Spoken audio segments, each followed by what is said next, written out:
To start off, I would like to make a disclaimer that none of you go after any of the parties involved, no matter how scummy, or in some cases, dangerous they are. No one involved deserves harassment.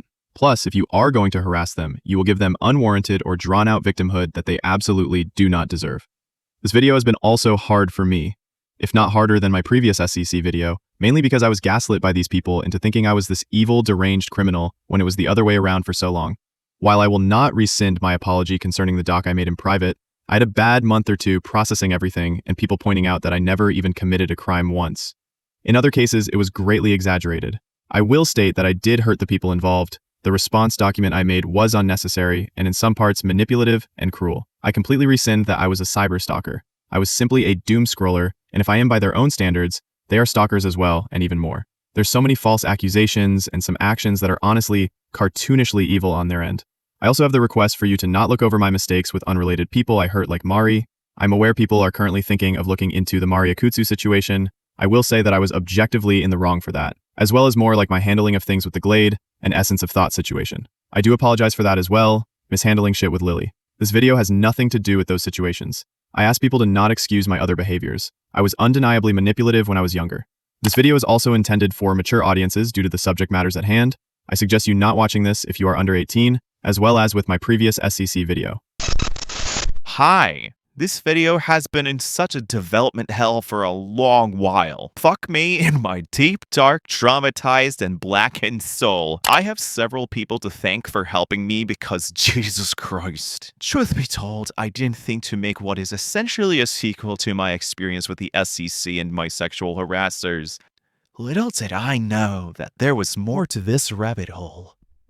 I hate it here, on God! We will still be having a focus on a malicious actor, case in point, Hiten Mitsuru, for this video. After some recent developments and rather ugly revelations, there is a certain person that I honestly completely missed in this that I genuinely didn't know was malicious. Toojun, formerly Hiten, or Yun as I will call him for the rest of this video.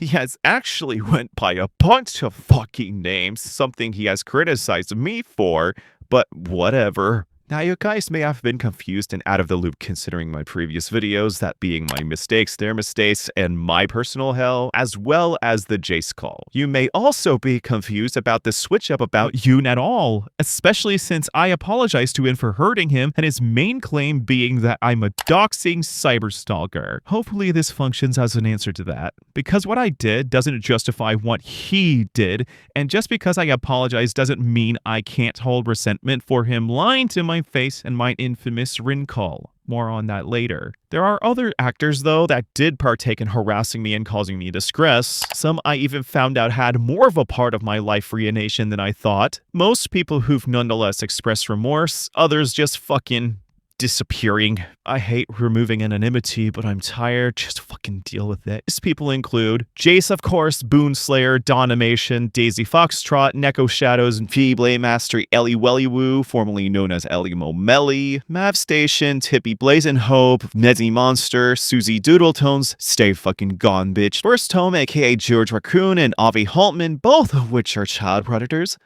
Lord, dear God's words have never rung so true. And Soren Zenny. Oh wait, I actually forgot. Several fucking children too, because these idiots couldn't bother keeping the children in spaces that are kid-friendly and away from the supposedly dangerous cyberstalker. Can you guys just be real for 1 minute? It's just annoying how incredibly hypocritical these people can be. Like, everyone's hypocritical, everyone has flaws, but these people treat having flaws like it's a fucking crime. Yet when the spotlight is on them, they cut tails and run. Pathetic. You know, calling your opposition monsters is also kind of dumb, especially when you disable comments and dislikes, preventing them from even coming up with a rebuttal to your content. I've had to sit with friends who are heartbroken and devastated and afraid that not a single person in this community will stand up for them against monsters saying the worst possible shit. Things we as a community know and recognize are lies and misinformation, but is allowed to propagate because not one person wants to draw a fire. And you may be asking, why haven't I done that if this is something that I'm so passionate about? And it's because I was asked not to, considering it was far too little and far too late. and I didn't want to do something that would make my friends uncomfortable. However, the whole time, at every turn, at every juncture, I said it was the right thing to do. In fact, so much so, it became a huge sticking point between me and some of my closest friends. Unfortunately, some of my MP3s violate the 11 Labs guidelines, so you may need to hear my real voice. I know, I hate it too. That was about me and Akumu, by the way. The posturing and hypocrisy from this woman is insane. Privacy? We'll care about your privacy until you're only chest. Then we'll ask for exports of your conversations with someone you trusted and possibly blast them later. Doesn't matter that you may have talked about in graphic detail how you were sexually assaulted and groomed. I hate you. Remember Cloak and Dagger 2? We'll go over that. But let's rewind a bit. Back to 2018. Back to when the Spoctor drama was ongoing. Now, so many people may know about the Spoctor drama, but if you're an outsider, I will give a summary.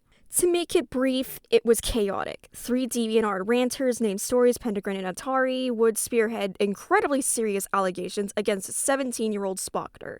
The allegations being that he groomed Stories, who was supposedly 9 years old. Children and drama whores alike would also spread the allegations around by making videos about it. It's been rumored that there were over 100 videos on Spoctor, with the grand majority of them being taken down later. Among one of them was an ex-YouTuber named Fran. Those whereabouts are completely unknown. I don't know where she went. She was pretty much chased off. Ponder Sprocket would then make a rebuttal to these accusations, clearing Spoctor's name for that time being. This includes proving that Stories was not a 9-year-old, but a 14-year-old. Atari would essentially escape Pentagram's and Stories' manipulation as well, with Stories being exposed as the mastermind of the allegations, along with Pentagram being a stubborn, cowardly, and useful idiot of an adult. This included Stories even saving CSCM of Spoctor for the sake of malicious purposes. Evil stuff. Both were rightfully deplatformed. Of course, later in 2023, there would be allegations surfacing that Spoctor had nudes of a 13-year-old on a hard drive, also CSCM, which he would admit to, cut tails, and run. Enter Hiten Mitsuru, who at the time was an SCC commentator. Hiten Mitsuru would make a video on Fran, the child I just talked about. Actually 2 videos, but the first video is lost to time. The exact age of Fran is unknown. Some say 14, others would say she is 16. But I do know for a fact that she was under 17, younger than I was in 2018 when I was a minor as well. Now, coming from a woman who's gone on a tangent about the SCC being wildly irresponsible, you would think that she would at least be responsible with this. This is absolutely ridiculous, wildly inept behavior, and I cannot fucking believe the audacity to keep important information from victims and to keep the community in the dark about people that are active threats to its members. One more time for clarity.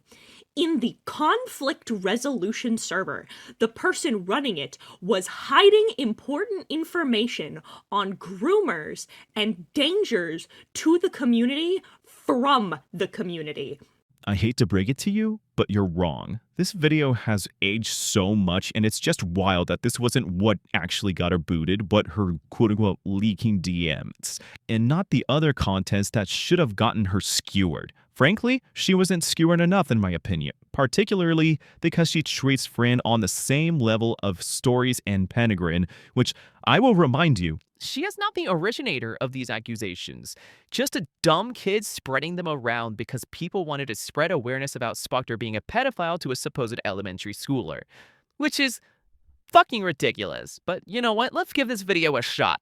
Please note, I'm using my real voice for many parts. I want to save my money on 11 Labs. I'm sorry. So, the first time, I tried to be civil but firm. Now, everyone else is going to try probably the same thing. But you know what? If anyone's gonna go ham on this glow stick looking ass bitch, I guess it's fitting that it's me. Oh boy, I wonder what you have to say for us, especially since your original video on Fran is private. Get your guns on, kids. It's time to party. So I take it that everyone that watches me watches Ponder, but if you don't, here's the rundown. Ponder's second video came out about the Spoctor shit, and she hit the videos that Fran made.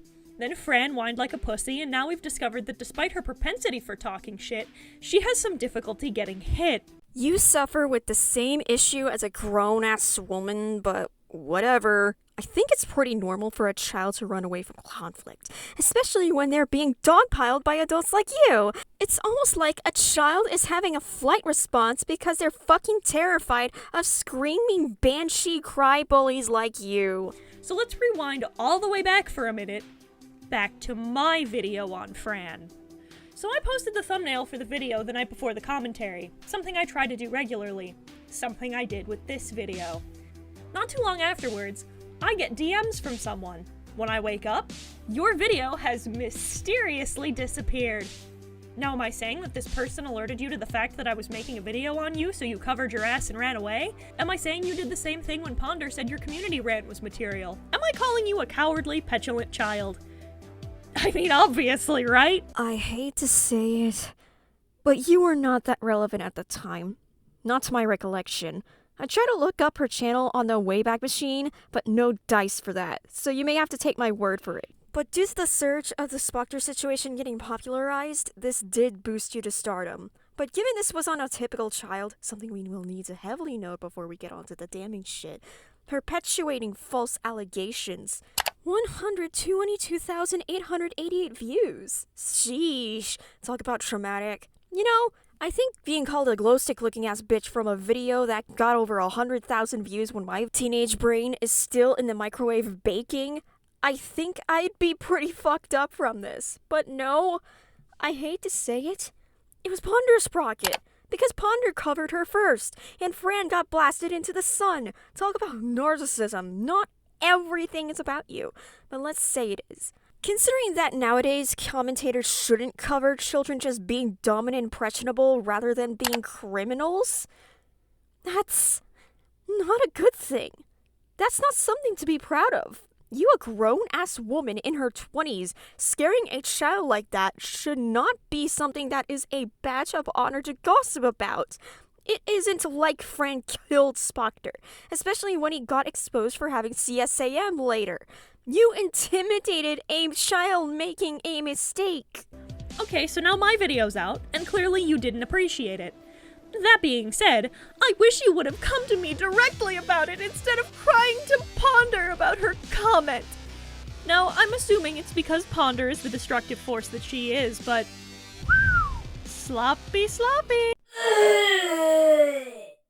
Now you have no excuse for sneaking around my salty ass when you could have just confronted me directly. So far, the only person to have the spine to come talk to me when I come for them is Bughorse, and I didn't even commentate on him, so make what you want out of that tragic fact. First off, who the fuck is Bughorse? What the fuck does a rando have to do with this? What are you talking about? This rando you probably don't know exists has more balls than you. Bitch, I don't know who they even are. I know this video was made out of an irrational rage, but this was... Ugh, this has nothing to do with this. Also, I hate to say it, you aren't entitled to her time. Good lord, you're not the only one who is clearing Spoctor's name. That would be B. The person that should be the one that's in contact with Fran should be her. Constructively, and not like this. Okay, so when I asked around for who the fuck Bughorse was, no one had any idea other than they sounded familiar. So frankly, I couldn't find anything. So I'm just gonna say they're a rando. But if Bughorse was an adult, hypothetically, why are you giving an adult credit over a child rebelling against you? Bruh. I swear to God though, if Bughorse is FNGR, a degenerate and abusive brony in his 40s, I will actually scream. So now Ponder's video is out, and I see you in your Discord. I love the idea that you're not nearly as bad as the others who perpetuated the drama, yet here you are, playing victim like Penegrin did. Cry me a fucking river and then dunk your head in it. Maybe the crocodile tears will wash off. I got commentated on too. Okay, first off, shut up. You did the exact same thing when Julie and I torched your ass. I don't want to hear it from your bitch-ass mouth. Second of all, How do you fucking know that the child isn't stressed or having a panic response? You aren't a mind reader, you petulant Karen. You aren't her mom. You don't know her in real life. And I'm glad you don't know her in real life, because if you did, I can't imagine how you would treat her. Crocodile tears. How would you feel if I called you threatening to self-harm on Lio, quote-unquote, crocodile tears? It would not feel good, would it? Especially when you were using that to manipulate him into getting Julie to not talk about you. I deleted everything. I cut everyone off, and I left a mark this time. Is that enough? Please, only in this Julie, it's enough. I just need to know. I have a picture. I just need it to be enough. I was told the ultimatum, so either I self-harm and maybe not have my life be ruined, or my life is ruined. I was told it would be more than a conversation from the horse's mouth, and in both scenarios, I have to live with this over my head, knowing that the next time she thinks something is about her, and it isn't, then she does it anyway. Like, girl, be normal.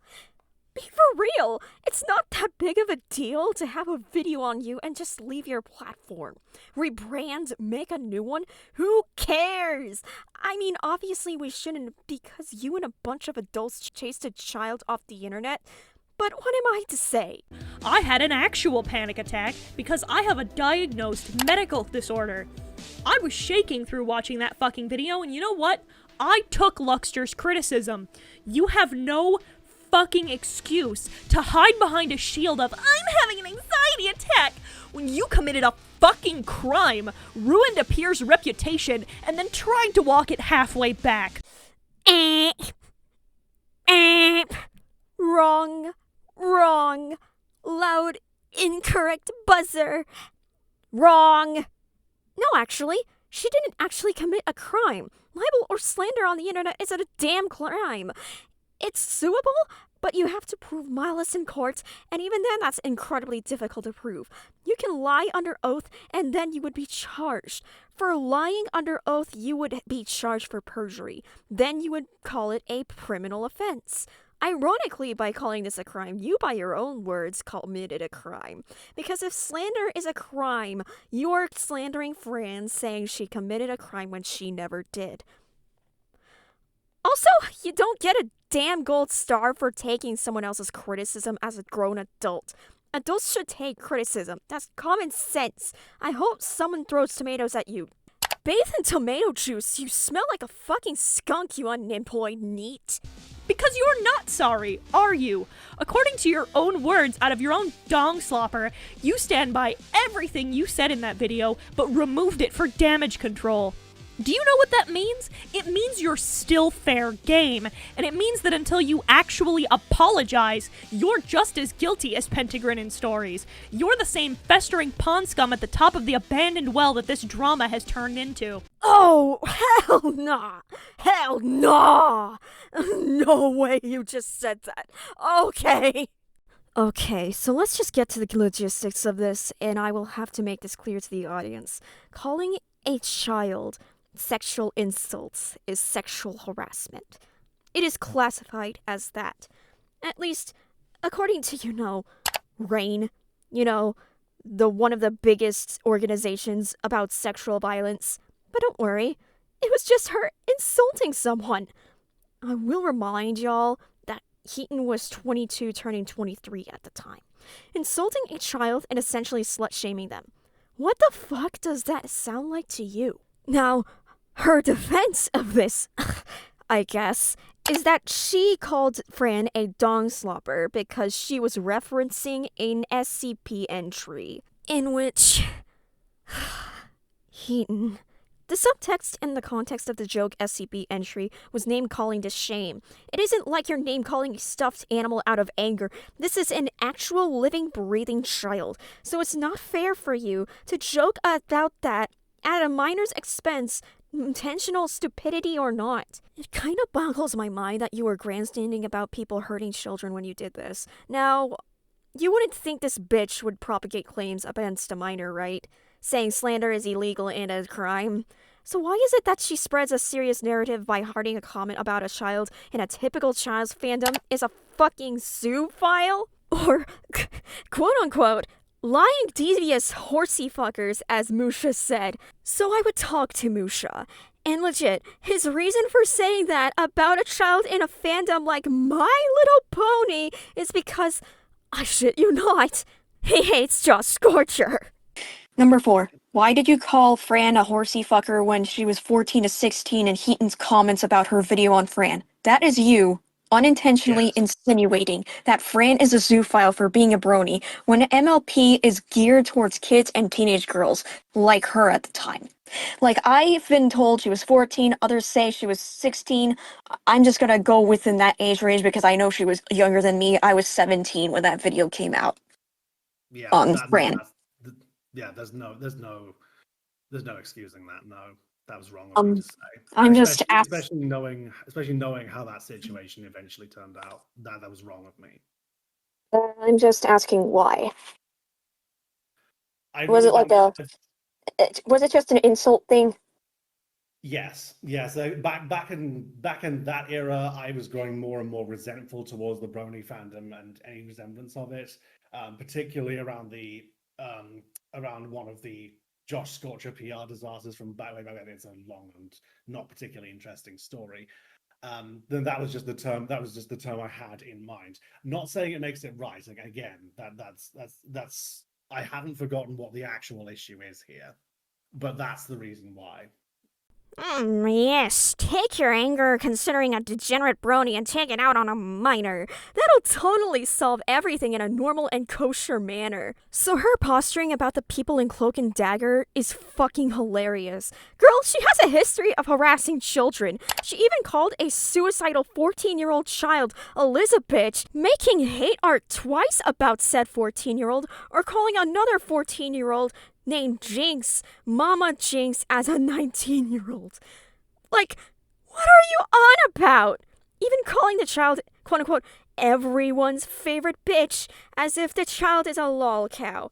I'm so done with these people acting like heroes when they are literally the problem. Let's just face it, Cloak and Dagger 2 was just troll shielding and with strong pinch of petty issues that literally nobody cares about unless they're chronically online losers. Going on an anime protagonist monologue while claiming Key and Tippy have anime protagonist syndrome. Better yet, remember when some rando misinterpreting text got yelled at because I guess that was also important instead of silencing minors and about to creep in cahoots with a grooming child rapist? All because you want to act like a hero, trying to be Donnie's knight in his shining armor.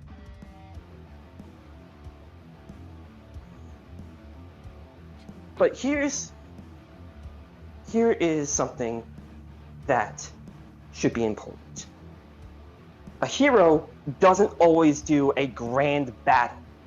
Sometimes they do small things, like getting cats out of trees when they're stuck.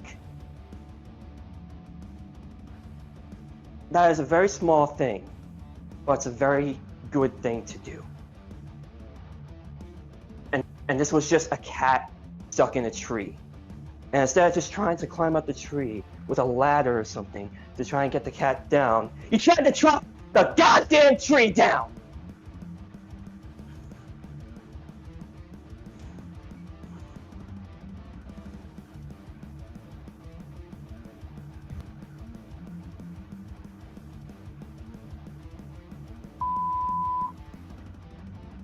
Yeah, Tippy's message is, how can you screw up this fucking badly? I'm so angry. But honestly, this is more directed at Musically Bright here, who apparently can read, but came to some sort of a conclusion that I'm being two-faced about this.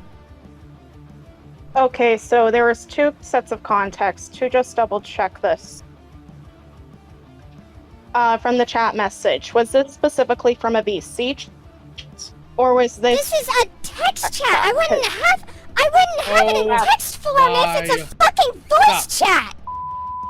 First and foremost, I didn't promise shit. I promise anything, really. Like, where in those messages did I promise anything? I said that they probably won't have this as a permanent mark on their reputation. Of course, that's not happening considering we're here, but you know, I wanted to be hopeful, so I said probably not. I said they'll need to rebuild that trust on their own accord, as in they have the chance to do it. I didn't promise fuck or all. Don't put words into my mouth. And what was that second point? Because your internet was, as I said, cutting out like crazy. So I'll address that second point. I just need to know what the fuck I'm responding to. I'm sorry. The second point was this. I have no control over the internet, clearly. So here was the second, okay? Okay, I actually wanted to reach out to you privately for different... All I wanted to ask about was for the video to have a disclaimer, because I noticed in particular Keyblade was starting to get some form of harassment in his comment section. That's actually why he did took down his videos. I suggested it since I noticed people were going after him. I didn't get any message from I couldn't privately message you. There's a reason for it. I couldn't message you on Twitter thanks to the new thing on Twitter. Then how am I at fault for this, fucko? Girl, I thought this was about protecting children. I mean, Susie doesn't care for kids. Like, why else wouldn't she let a predator back into a community with minors and gaslight the victims? And people just, like, rightfully demanding her to hand over the logs and your email because she can't be trusted for it.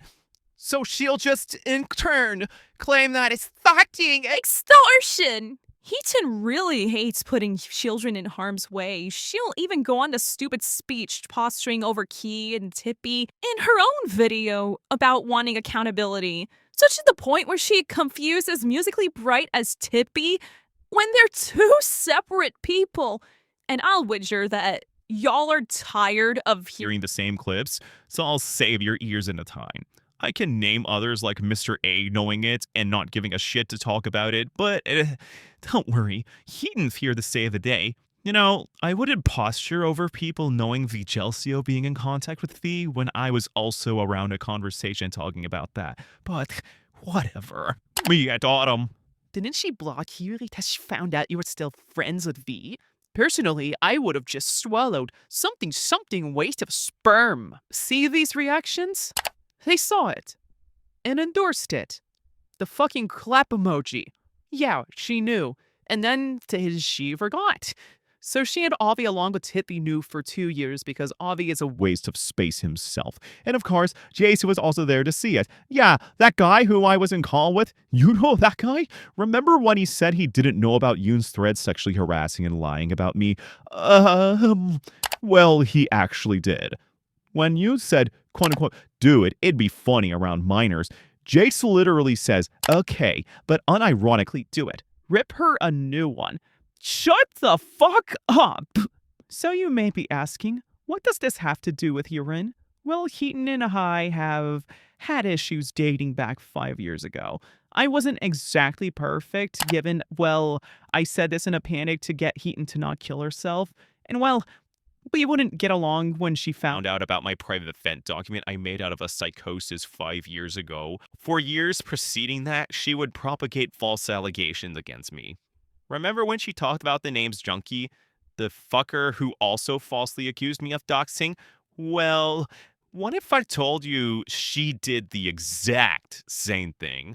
Well, I got some stuff to show you. Jar said you wanted me to unblock you, so here we go without the call.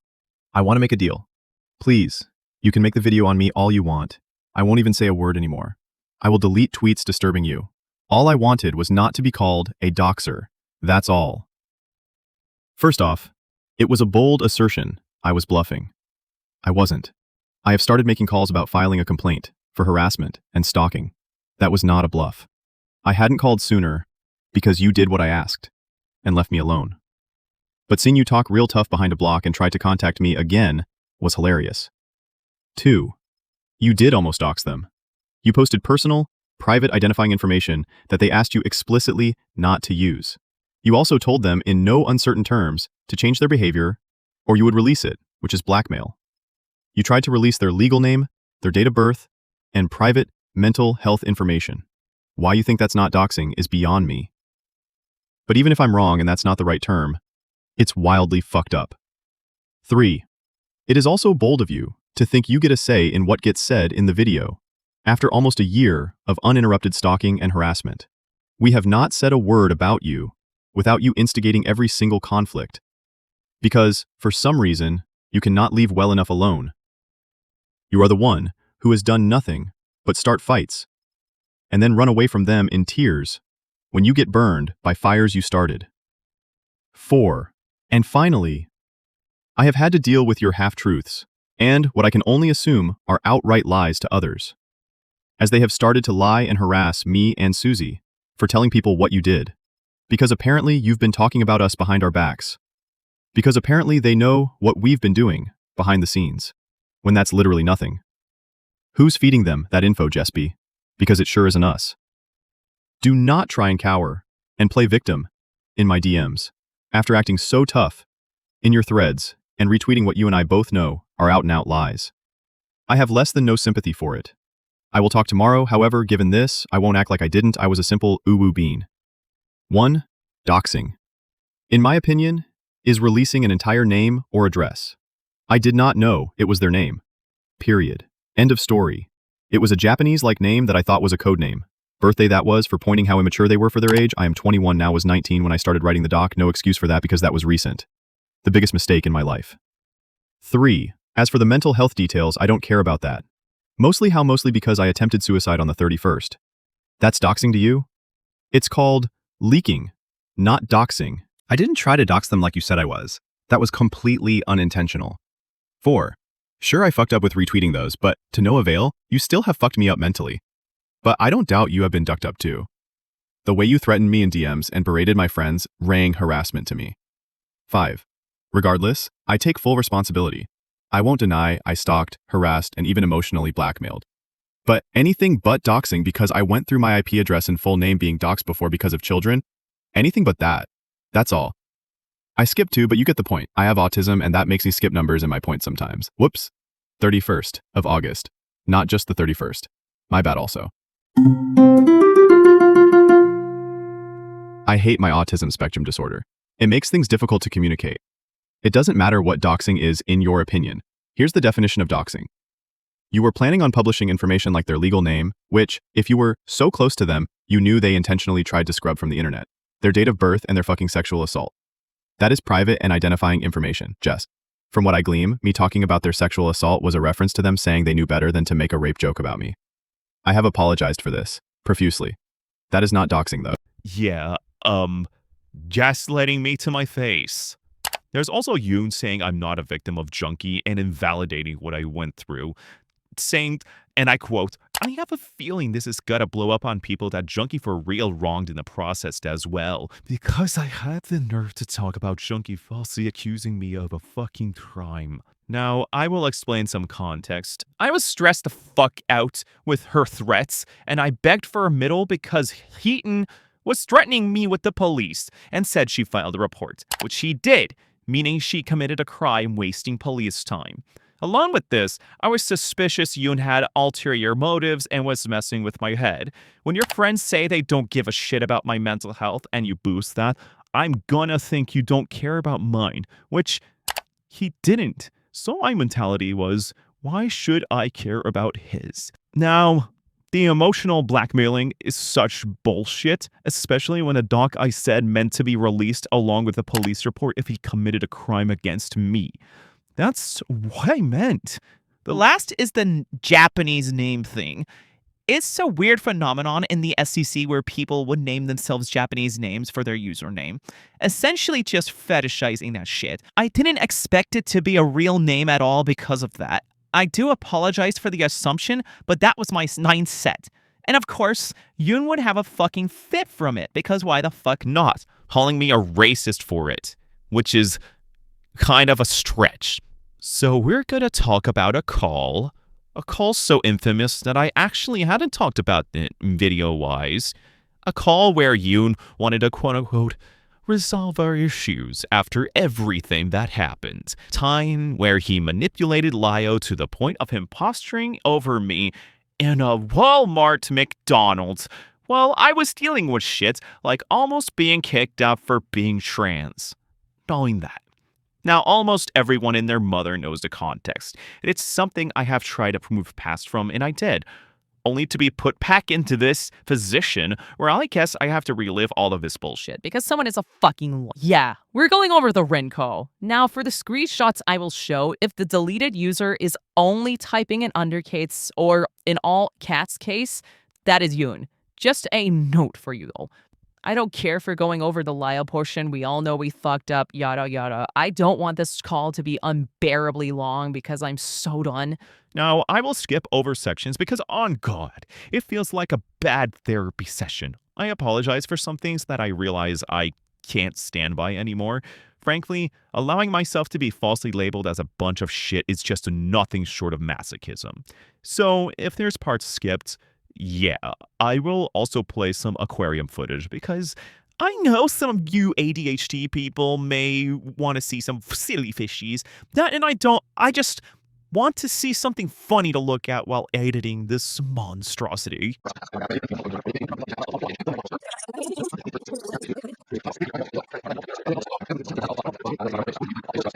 I don't know if I can put this on speakers, so you may have to repeat yourself. No, you are 100% fine. Please, like, you didn't even need to accept this. You could have just said no. I appreciate you're doing this, but if you feel like you're in danger, immediately leave. Do Thank not you, I worry about appreciate it. I don't want to get... Yeah, I'm sorry if I'm stuttering or scared. I'm just scared. You're fine. You're fine. You do not have to apologize. Okay.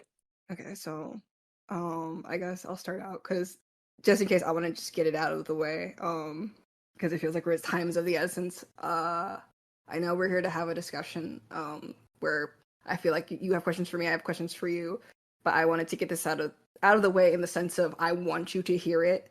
So, it was already in the script that I had the video I scripted in 2022.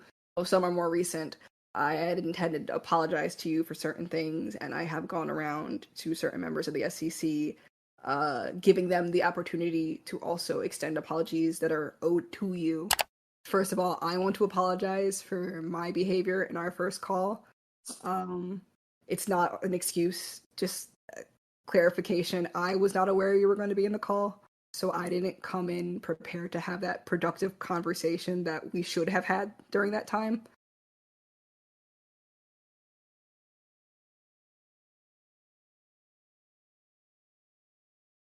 So, I'm gonna state for the record, while Yoon does apologize for his disgusting behavior in public, he doesn't exactly elaborate for what he did in private. Because, well, I got over 200 screenshots for nothing. I will say he has behaved truly disgustingly because... What is this? Like, A-locking me in the Cloud Palace, but that wasn't public, right? Didn't mention that, did ya? Remember the name Piss Baby for later, because I will bring it the fuck up for a certain man-child who hasn't actually been getting the consequences for his actions. Now, I didn't exactly expect Yoon to just lie 4 minutes in, but I guess I was wrong. So when Yoon says that he didn't know that he would be talking to me with Hiten and Lio, so about that, Lio tells him and informs him of the call where I was blackmailed over a twitlonger about my rate suicidality and Junkie with his friends harassing me, which we will absolutely go over that. I listened back on that call, and I am disgusted with my behavior, especially because I invalidated your experience as a trans person with my own perspective, and it's 100% disgusting of me to do. And I do not stand by what I say, and I wholeheartedly apologize. So, I didn't exactly remember him saying this, but he just admits it about the August 23rd, 2022 call. Without, the actual word for what he did to me. Remember when I said in my personal hell video that some trans person gaslit me about Avi's transphobic sexual harassment? Remember those jokes Avi made about my body and how it's not transphobic of what he did to me? Well, there was more than one person backing that before I was forced offline. They specifically, as a trans person, would gaslight me in a call saying what he did was not transphobic, that he wasn't referring to my body parts, that he was just calling me pusillanimous and calling me a coward, that I'm being traumatic, I'm playing the victim, and I internalized that. I thought if I took offense to something that wasn't transphobic according to an actual trans person, then am I non-binary or trans at all, actually? So I went by she, they for the most of 2022. And that's why people are referring to me as a girl, because I didn't think I was actually deserving of the title of my identity. Yeah, so that was Yoon. But it wasn't just invalidating. It was you gaslighting me to my face that what he did wasn't transphobic or sexually charged. You even called me expressing my frustrations deflecting. Like you are undermining the harm that I went through by just calling it invalidating. You made me question my sanity. So, thanks for admitting it, I guess. But let's be real, it wasn't downplaying. It was gaslighting, bro. Another thing I apologize for, though I didn't have involvement in it, and I put a stop to it the moment I realized it was happening. I apologize on behalf of the SCC and the Club Palace as a whole for that hashtag. It should not have happened. It is not something I would have wanted to happen. That's why I tried so hard to get other people in the SCC to not get involved between us two, because I know that the moment other people get involved, they might take things over the line, and it's 100% over the line.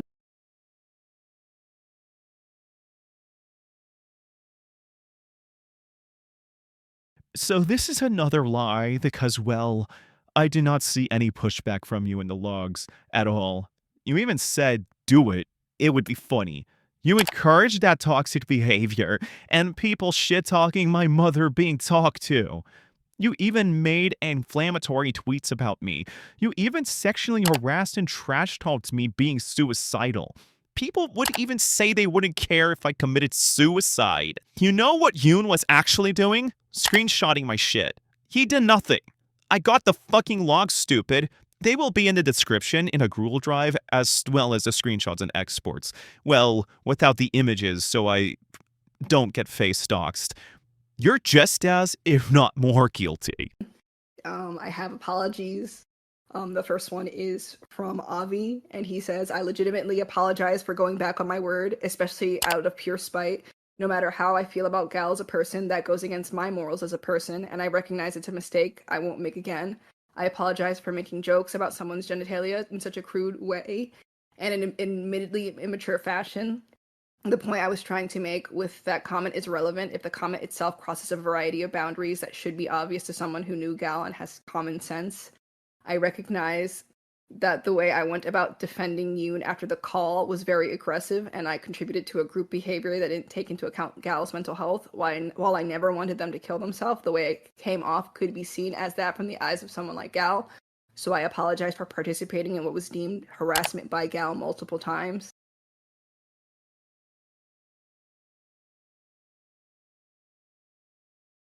So this is Avraham, the booger fucker. He's bullshitting.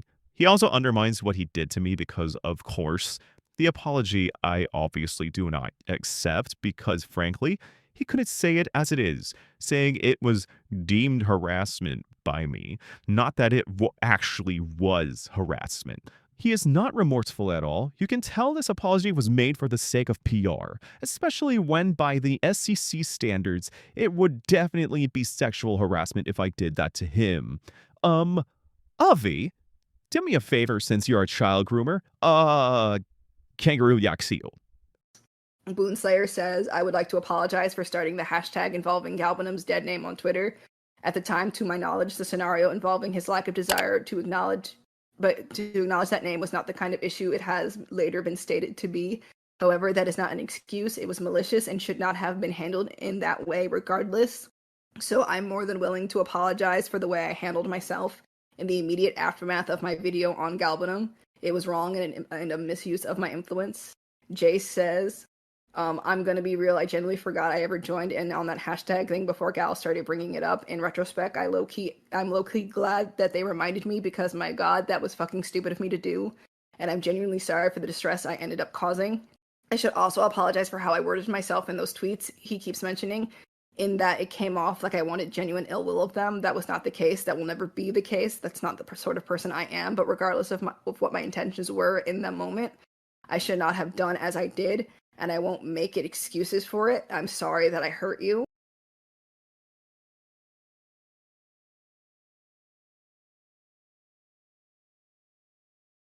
Boonslayer apologizes to me. Remember Dark Purple? Yeah, Boonslayer was that guy, whilst Jace is brown. On the topic of Boonslayer, now, I do have a very hard time believing this apology at the time was genuine, especially during the call he would say this in the Peanut Gallery chat, saying that he was a better friend to me than Ikumu and Gilded Poo. Unwelcome reminder that I am not fucking friends with Gilded and never will be because he hates me and has told me to KYS. He does not like me. I literally showed that in my previous video. Now, as for Ikumu, oh my God.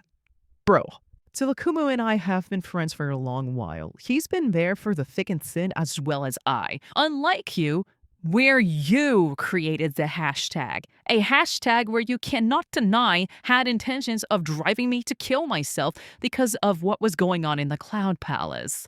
You made my dead name a hashtag while people were talking about me killing myself and not giving a shit. He also fails to mention that he knew about the Rule 34 situation and didn't care about the pain it would cause me because the logs obviously say that he didn't, which I will show in a sec. Now, I do believe nowadays that Bloomslayer was remorseful. He has given me a more proper showcase of remorse this year, and personally, while I don't like him, I think he's just an idiot. Now, Chase, on the other hand, is just straight up lying. I didn't have the Jace call for nothing. He even said that he would give me the rope to hang myself if I wanted to die so much, wanting me in a straitjacket, wanting me isolated forever, goading Netko Shadows to harass me even further to drive me to suicide. Or do you know, encouraging you sexually harassing behavior while a child is there to see it, just so they can normalize it in their brain. But, you're such a wholesome bean. He didn't mean anything. Not like he wanted Lio to blackmail me off the internet and traumatize my mom and asking if he should get a restraining order over me shit-talking and venting about him. Acting like he was so gracious with all the chances he gave me, even humiliating me by talking about the call with me and my mother in the logs. Now, I am too fucking tired to read all of them, so I'll just read significant ones and just put them on the screen for those to read. Apologies if there's some awkward silence. Hopefully she gets intensive fucking therapy for that whole year. I'm hoping she actually fucks off this time. This year-long break will be better than one that is well spent. By the way, on an unrelated note, I joined Mata Common server and saw her account in that server before all this happened. So you'd imagine how much I got whiplash. Though, hopefully, with this, she does get a year-long break and, leave us alone. My boss thinks I should push for a restraining order. I feel weird asking Lio for her personal info, though, TBH. Before Lio called her mom, I thought about that last night. Personally, I would think that would probably be the best option. That way, if Jess somehow is stupid enough to break that after the year break, you have more proof against her whenever you need to make a police report on her. Never mind, I will have a text-to-speech bot read the logs for December 5th, 2022, just to make y'all suffer with me. Be prepared, it's long and excruciatingly annoying. I hope the fuckers involved, barring Suvlivi, the 16 to 17-year-old, watching this will have a great time reliving being pieces of garbage. Love y'all. I will testament this, so if anyone wants to skip this, they can. I'll handle this. What would you like me to do? Honestly, by this point, I've personally run out of chances to give her. I was hoping the call would finally get through to her that she needed to stop, but evidently, that still wasn't enough. I want her to stop, and if it needs to be something as extreme as a report being made, so be it. I didn't want it to come to this, but I feel as though we've exhausted all of our other options at this point. I'm about to talk to Gal's mom. Done, thank you. And again, Sorry that you had to be dragged into this again. I'm sure you have a lot more important things to be doing. I help people. Gal's mom is going to make her uninstall Discord. She's going to inform her father, too. Gal genuinely needs to get off Discord and get a real life along with therapy. Not saying that to earn her pity. Just facts. I agree. Hopefully, she can get the help she needs and finally gets better. I have the call if you need it.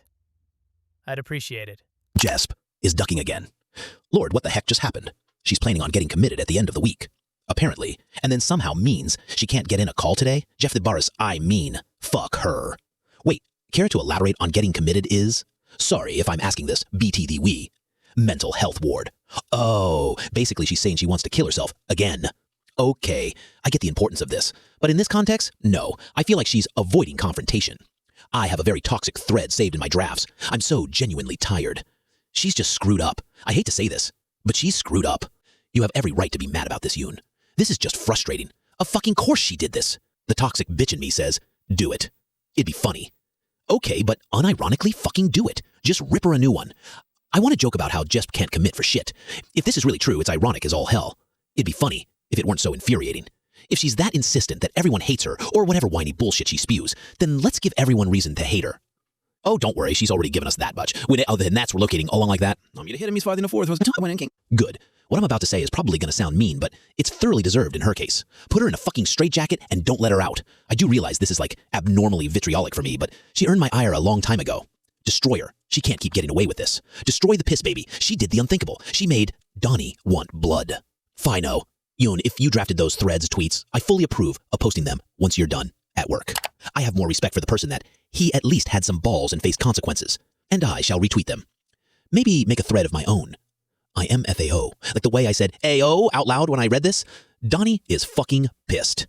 He at least had some balls and faced consequences. I told Key this last night, and I know this is highly toxic, but at this point, I don't give the slightest shit if she actually goes through with trying to kill herself. She means less to me than the dirt under my shoes. Shite, at least the person that nearly murdered me in my sleep admitted to what he did. I don't have the balls to say any of those things, but at this point, I'd rather respect Hyrule Bard, because at least he didn't make it as obvious with his lies. Oh, and the fact that but that's another story. Cringe. Not you, him. I have only said this about one other person, Neko Shadows. I told Key this last night, and I know this is highly toxic. See, I don't wish for death with her.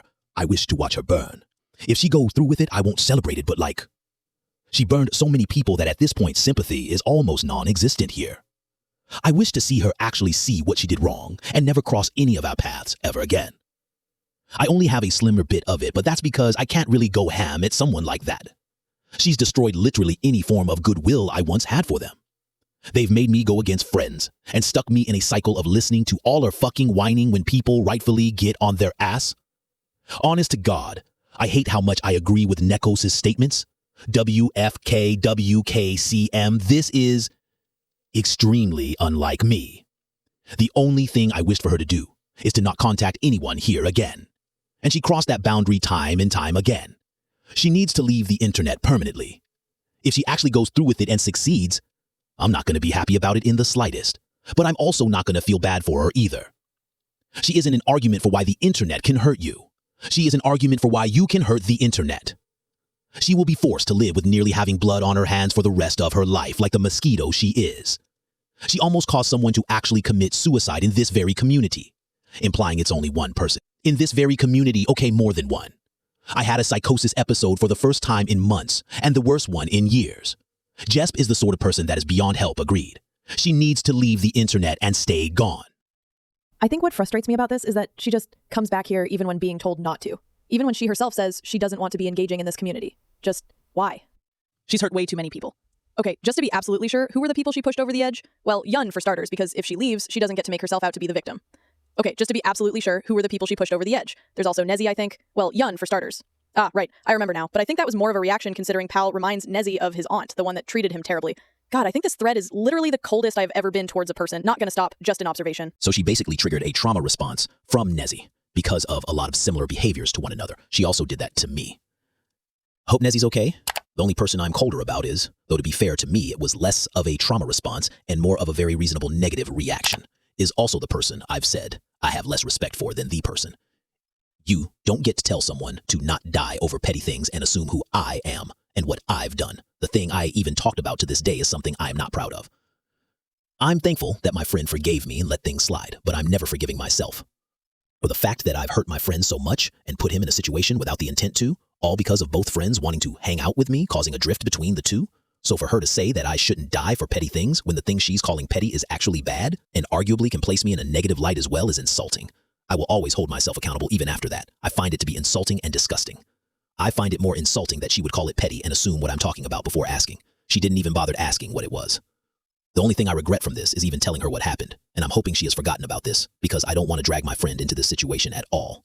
I'm willing to put myself on the line, but I'm never going to drag my friend into this shit ever. I care way too much about my friend, to the point where I'll be willing to keep his name hidden for his sake. It's such an interpersonal situation, but it's also something I can never forgive myself for. Fuck. I feel burnt more than I should because of her. Blech.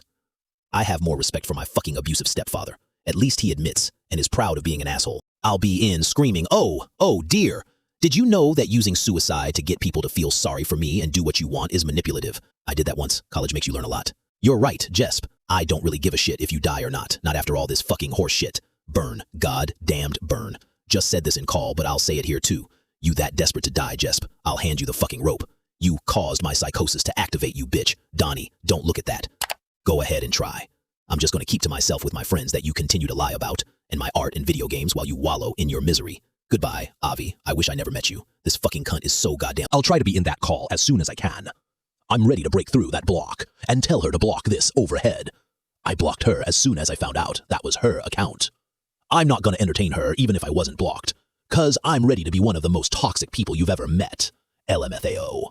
I went to go screenshot her shit and she has me blocked, crouching idiot. 12/5/2022, 3:42 p.m. Sits on your shoulder.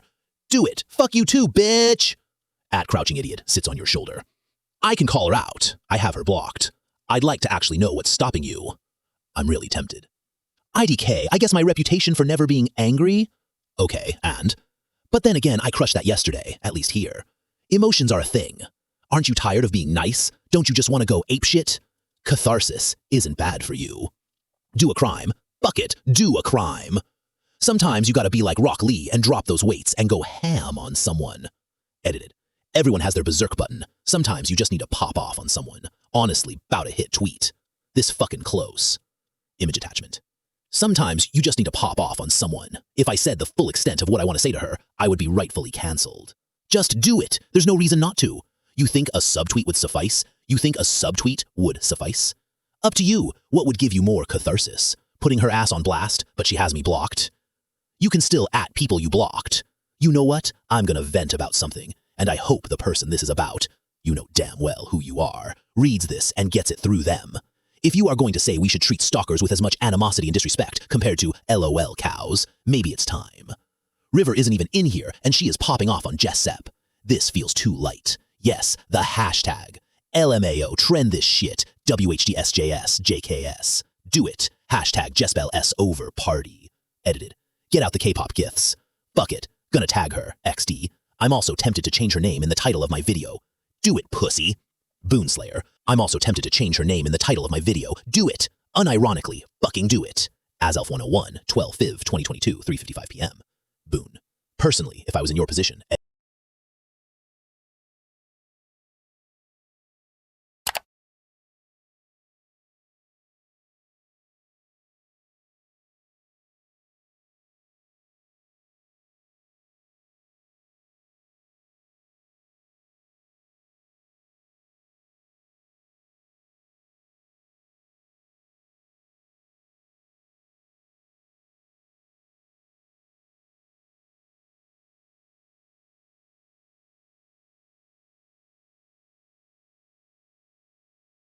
So this is something that recently came back into my mind, but I have a scrap co-op script with the mosquito, and God, the red flags were real.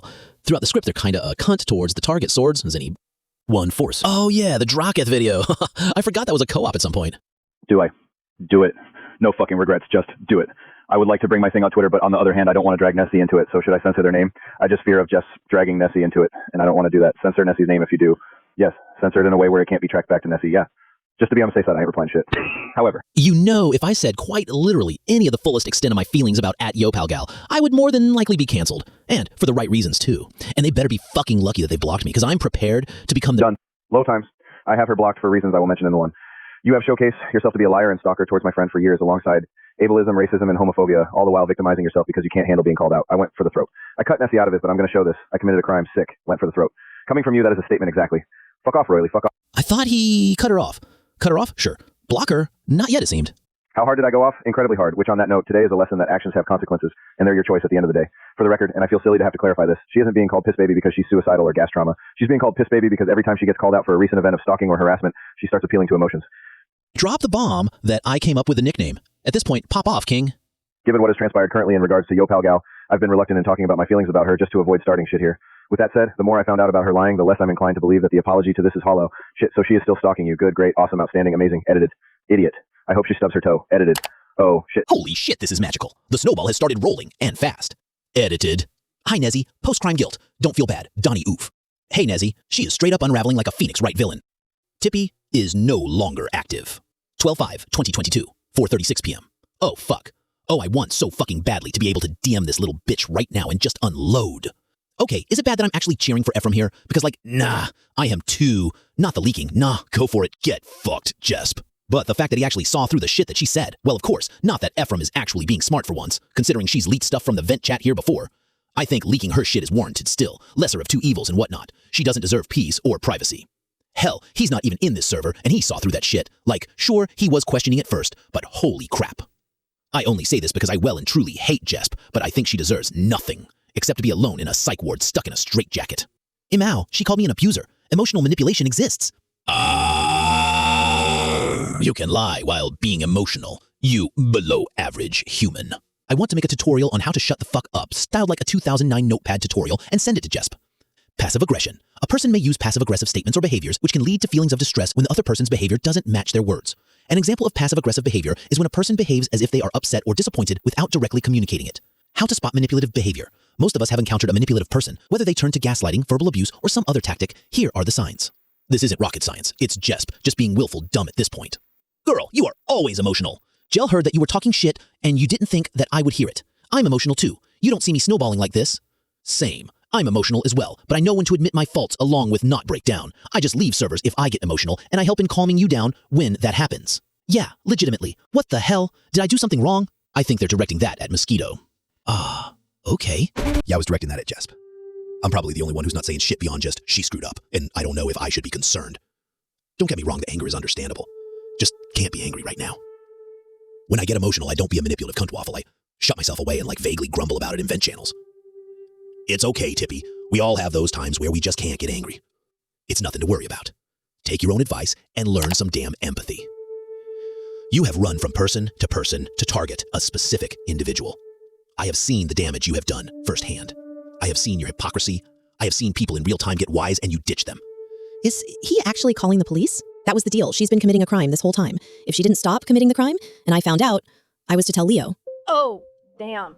The deal was that if she continues to do shit, June has the right to send it to Leo. And that means that now Leo is going to become her problem. Leo is going to find her information and then call the police. Considering Leo, Mosquito is doomed. Leo is scary. Hey, Kenny, you should change just one word in your nickname of this server. What's the word? Ephraim to Mosquito. He's a good guy, just loud. Ah, okay. Oh, yeah, I remember when Jess went into the drama chat asking if it was okay to tell a 13-year-old to leave the internet. But he can be scary when anyone messes on his field. Wait, she lied again. Oh my god, I just realized the amount of inconsistencies. She can still join the fucking call. If she's on vacation, then it's possible to join the call maybe. Phones do exist after all, bruh. I was in calls while on vacation.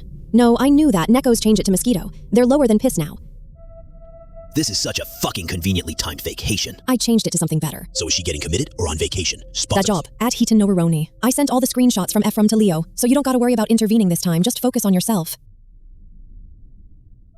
Probably reading too deep into this, but like, is being committed a thing you can like, lie about? Technically, yes. Like, probably not a legal offense, but like, you're just Mosquito for doing it. I'm gonna say this, but now it's our turn to go and defend a friend. In the open. Now, similar to Bolt, I am not making a big blow up, not yet at least. I don't want to say something stupid. However, did do this. Azzy, hashtag Azure Striker Azzy at CuteAzelf101. Thumbnail. God, I love saving TikTok videos for special occasions. Pronounced really depressing titty according to Nezzy. Azelf101, 12/5/2022, 5:34 p.m. Also, side note, I think this TikTok video is even more funny if we think of the loin as Leo. Any updates? Apparently, Leo is pissed. Oh boy. So basically, he's going at it. Good. Let him be angry. I'm sure my wrath is nothing compared to his. So, the sky is blue. Yesp, not Robert Kyle. As a Marvel fan, I approve. Is he calling the police? Not so sure what he's gonna do, ATM. He should call the fucking cops. Is being committed a thing you can, lie about? She didn't lie. I was told she was going after she came back from what she was doing. Huh, that's weird. Oh shit, so we might get a resolution to this. So, June has contact with her mother now. Get fucked, Jesp. But yeah, no, she's fucked. Oh, Leo. It's Leo. It's Leo is gonna contact. Get fucked, Mosquito. It's done. It's done. Ooh. He said done. Oh boy. Yeah, so basically he just got it done, from what I'm gathering. She's still on vacation, but when she gets back, so both her parents are gonna take care of it. What does that mean? Does it mean what I think it means? They're shutting down everything. Daisy Foxtrot, your name. Basically, get fucked, Mosquito. The mom is going to inform her dad. They're shutting down everything. What? Yes. Isolate her. Let her forever wallow in her misery. Tippy is no longer active. 12/5/2022, 6:02 p.m.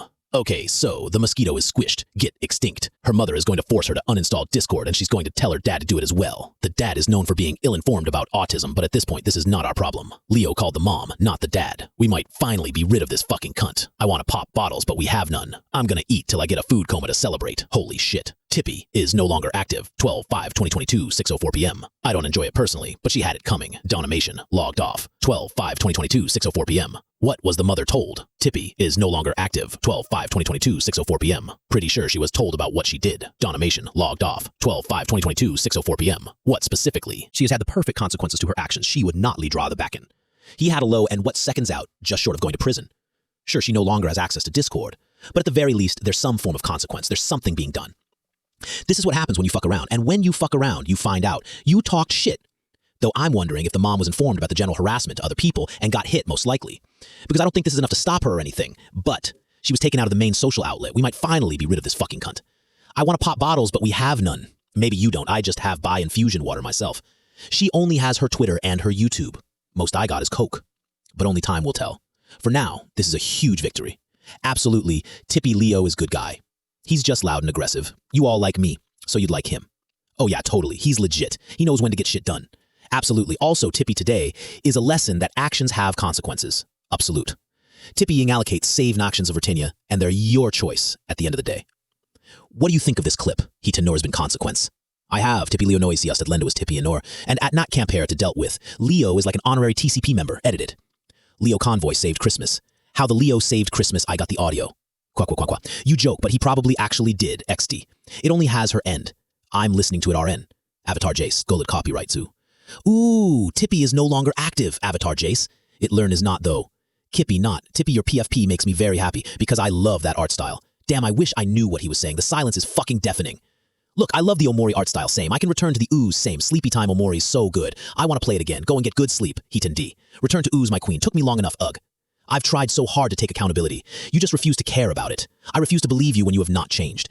Every time you return from whatever rock you hide under, you crawl right back in after getting called out. Go take a slep, Hiten. You deserve it. Wait, how so? The parents were contacted. Her mother is forcing her to uninstall Discord. Sorry for asking a lot of questions. I can't join call because I'm having a headache, and I would rather continue to be with Key to relax. Yay. Basically, her parents got contacted, specifically her mother. She got informed, and she's going to force Jess to uninstall Discord, and will inform about this to her dad as well. Here's my Discord. Oh, honey. Oh, if you knew. She's finna ghost everyone. Does she know insert Blink's icon here? The classic. Well, bullshit me, dude, is in the fine print. It boggles my mind that Yoon let this lie even pass or slide, because he was there to see everything going on. Horace says, while Gal should not have involved himself in my situation, as that is none of his business, I still shouldn't have done the hashtag. I regret adding fuel to the fire and making it worse for him and how he feels. So to Gal, I am sorry. This is Horace or George Raccoon, someone else who harassed me. Also a child groomer. Either Chuli's video will be out at the time this video is finished, or this will be out before that.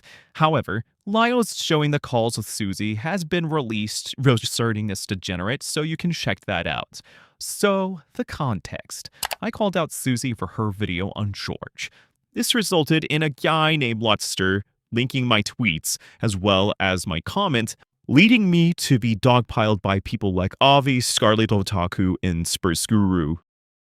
Hello, this is Luxter, and I'm here to admit to the horrible things I contributed to. For full transparency, me and Rin had a call about this, but the audio portion of it wasn't recorded, so I'm making the statement to summarize what I did.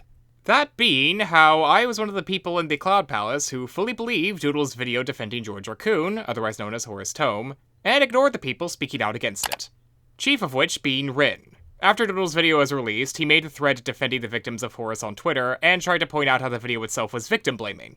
And my response was to put the link to Rin's post in the Cloud Palace, which resulted in Scarlet and Avi going after him, even though he was just defending the victims.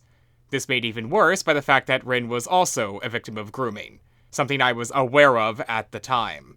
Now, during the call, I was asked a few questions. Why did I believe Doodle's word over the actual victims? There's a couple reasons for that. Firstly, because the person who shared Leo's initial document was Vivian, who was later exposed to be a rapist and serial liar, so the idea that the document was mishandled was easier to swallow. And secondly, because at the time, I believed Ray and the people associated with her had a habit of taking minor foibles that were just annoying or irresponsible and blowing it out of proportion into serious allegations.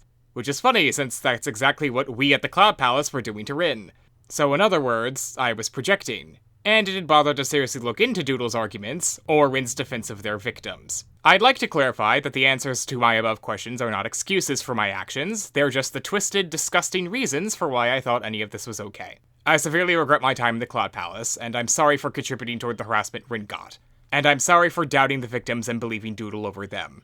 But the damage has been done. It led to years of torment that can't be undone. The most I can do is own up to my actions and give whatever information I can to help the people affected by Doodle and the Cloud Palace find closure. It's the bare minimum of what needs to be done. This one is not working with me, so you're hearing my real voice. Thankfully, I managed to recover the tweets I made through him. Now, I do not like how I approach Susie nowadays.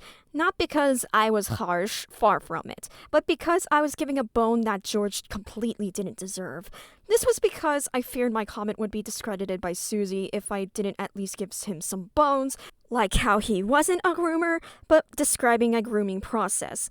Which, while people interpreted my comment to be me describing grooming, they didn't internalize it at all, because they took it as me falsely labeling him as such. Why? Because apparently they thought I was friends with Ray. When the video came out, when Susie defended George Raccoon, I was, friends with, Autumn at the time, and, I decided to defend the victims in the comments. Trying, and after reading my comment, I kind of remember all of it, why. It wasn't just because I was defending Autumn, that she wasn't malicious in what she did. It was because I was trying to meet a middle. Because I was trying to get these people to realize what actually happened was grooming. I want to ask, why did people spam me with man and dogged on me? I was 20 years old at the time. I was 20. This was 4 years ago. I have that exact same question. Because the Sorry. same thing happened to me. Oh, did I accidentally ask a question for you? I'm sorry. No, I had because you And I- went through the same thing. I remember. And spoiler alert, Guru, you're the one that alerted everyone to Amity commenting on the video. So try and remember what you said about that. Because I was also gaslit. I wasn't a willing participant in being okay with the George Raccoon narrative that he is innocent. I was trying to meet a middle and get these people to realize, by acting as if he was wronged, but also saying he wronged the victims, I was still dogpiled. They thought so black and white that they couldn't realize, even when I put the definition, even when I said what was done objectively, Susie's friends dogpiled on me. And I was made fun of. So was Saf. And that sucks. Do you remember anything?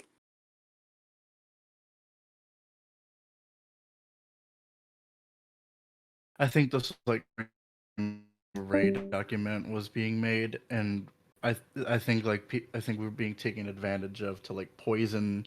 We were being poisoned against you guys. Well, Do you care about taking responsibility at all, or are you just gonna put blame onto every other person in the situation? And I was gonna say, No, I am what would Rin have to do with any of that? Rin was not I in wasn't. Ray's circle. I was was not in in Ray's Ray's circle at circle. the I was just time. about to say I was only friends with Autumn. I didn't know anyone else. You guys assume things. Now, one thing that is so fucking funny is that Yoon was also one of George Raccoon's enablers because he went in a fit of rage, then posted about me because I had the audacity to call him out. Very interesting that a child advocating person like him would work with a degenerate freak like that. Daisy says, I do also want to apologize. Even if I wasn't aware that Gal considered the old username a dead name, I was still acting very vindictive about everything when I shouldn't have, and I'm sorry I caused them distress because of it. If they want me to delete those tweets or anything, I'm more than willing to do so, as I definitely think that behavior was not okay. And in regards to the comment section in Boone's video, under Boone's video on you, would like to say I mainly want to apologize for how I came off in the argument. It doesn't matter if whatever I said was true. I had no excuse to act that vicious towards Gal, and it would have been more ideal to have a simple conversation instead of being a smarmy asshole during it. I wouldn't have known at the time, but I do feel like bringing up Autism Speaks the way I did was, quite frankly, very inappropriate. I have been avoiding making potentially low blows like that ever since to avoid a similar situation from happening. Alright, so the name censored here is Livy's dead name because we don't do transphobia around here. This is ironic as, according to what I've been told, from Lizzie being a manipulative and unstable teen, she would blame a suicide attempt on Lio. Now, contrary to others, I will not bash her too much as she's undeniably went through intense trauma in the SCC. I don't know why Livy should apologize when Livy was a child partaking in the hashtag hate mom at the time. Not so fun fact, Livy was involved in the SCC ever since she was 9 years old. She's 20 now, so please do not harass her. Obviously, you do not have to accept or forgive any of us. However, you were wronged, point blank period, and you are owed and are deserving of those apologies. So I wanted to, that's one of the biggest reasons I wanted to have this call, is so that you could get those directly. Alright, I'm gonna skip some parts because, dear God, there's some dumb yapping. I will say I did still do wrong, but that doesn't mean what I did was what I was accused of. I will have to note, I was genuinely going through a breakdown in periodic episodes between 19 and 20 years old writing the doc. And Yoon says that I compared him to my abuser and said that I felt bad for them more than him. I forgot to elaborate that the abuser I compared him to was not my groomer, but a victim of my groomer who would also take their anger out on me, isolate me, do coxa, and lie about me, and all sorts of fucked up shit.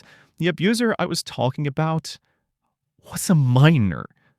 I will say, that was very fucked up, and even if I hate Yoon, I'm sorry for that regardless. But I didn't mean my groomer. Comparing him to my groomer, even back then, I knew was a fucked up thing to do to someone. I'm just clarifying that, so let's just skip because I want to get through this. But would you like to know my opinion of you? It feels really narcissistic to say. It feels really full of myself to say. Sure, But you can go ahead. It's been bothering me, I guess, because I've seen you do it and I've seen other people do it. It's like this assumption that I hate you. And I don't, like, at all. Honestly, I don't think, I never really thought, but I really don't, I still don't think you're a terrible person. I just think you're someone that was hurt unjustifiably. You've been hurt a lot, and some of the things you've let me know, some of the things I've found out, and honestly, as someone who's also been hurt in their life, I can understand where sometimes that hurt is hard to cope with, and then, it becomes a case of hurt people. And while I'm not happy that I was the people that was hurt, I can't sit here in good faith and say that that's like you're never gonna change, or you're always acting with malicious intent. You're inherently bad at the core. You're young. You've been hurt. You're not in the best environment to be able to learn those coping skills. I've been there. A lot of the things I've seen you do, not one-to-one, but the ways you've reacted, the ways you've expressed feeling, I see in myself as someone who's also like grew up in a not great environment, which is why I was always open with giving you those chances, or giving you that advice or help anytime we had conversations or dialogue after the situation.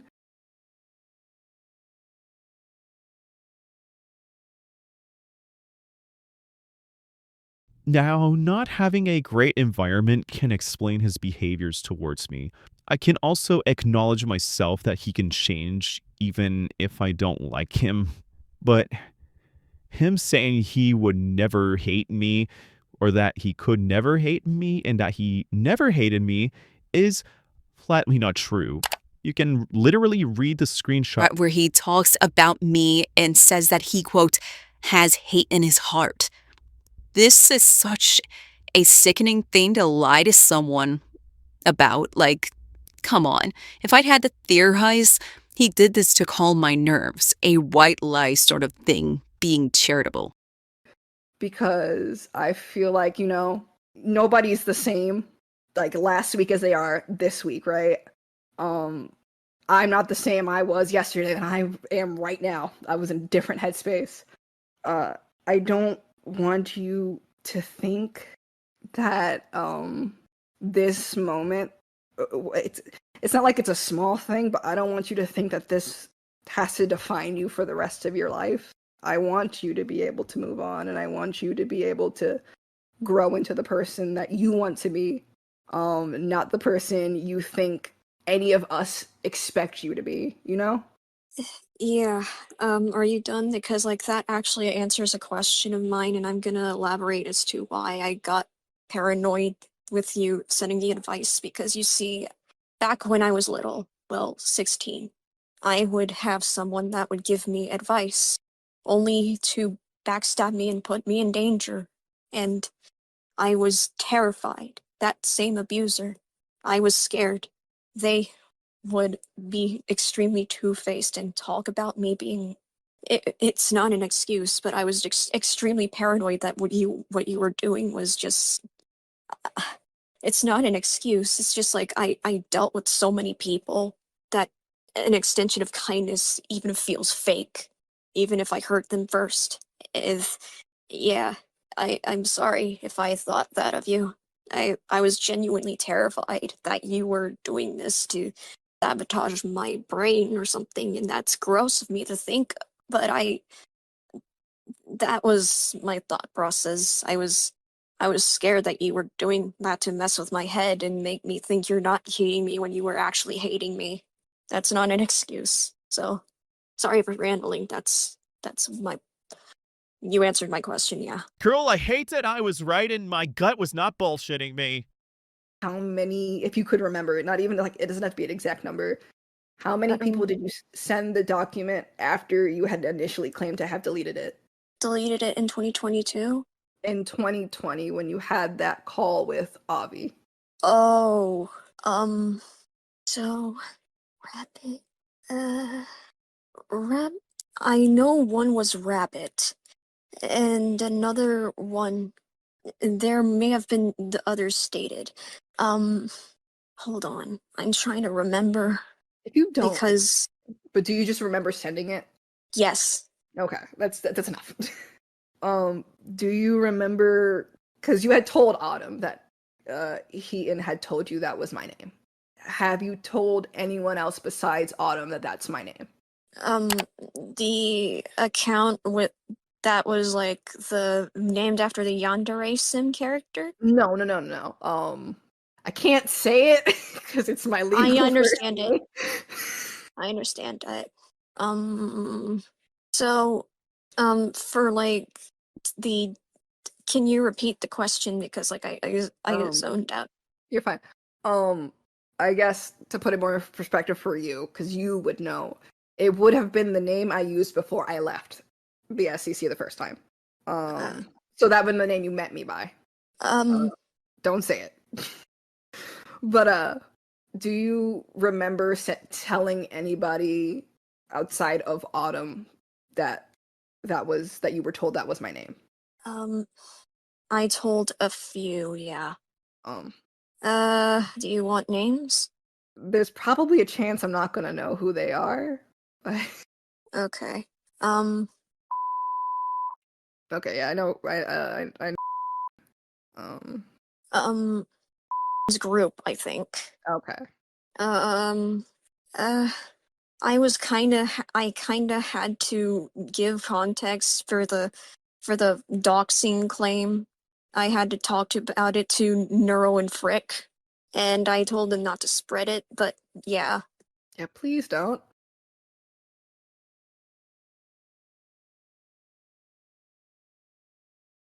So the person's name in question is already public, but I'm censoring it anyway. I'll call them R. R is someone who I loved and cared for deeply as a friend. I would say we were so close that we were best friends. R would eventually cut me off because they would go up to Hyun and Hiten and just let themselves be deceived. Now, I know some of you know what it's like to lose a best friend that you've known since high school. R would apologize to me. I'm not showing their apology for their sake, but R said some incredibly hurtful things behind my back. Originally, I was gonna drone on about how much I miss them, but that's melodramatic as fuck. I've come to accept that they don't care anymore. It is what it is. Hyun took my best friend away from me and ditched them, deleting this account. I don't personally care for rekindling the friendship anymore. It's been long dead, and I've come to accept that R betrayed me to get back at me for something I won't disclose again for their sake. I hold no will, obviously, but it's been hurting me a lot realizing I lost someone who I cared for so much.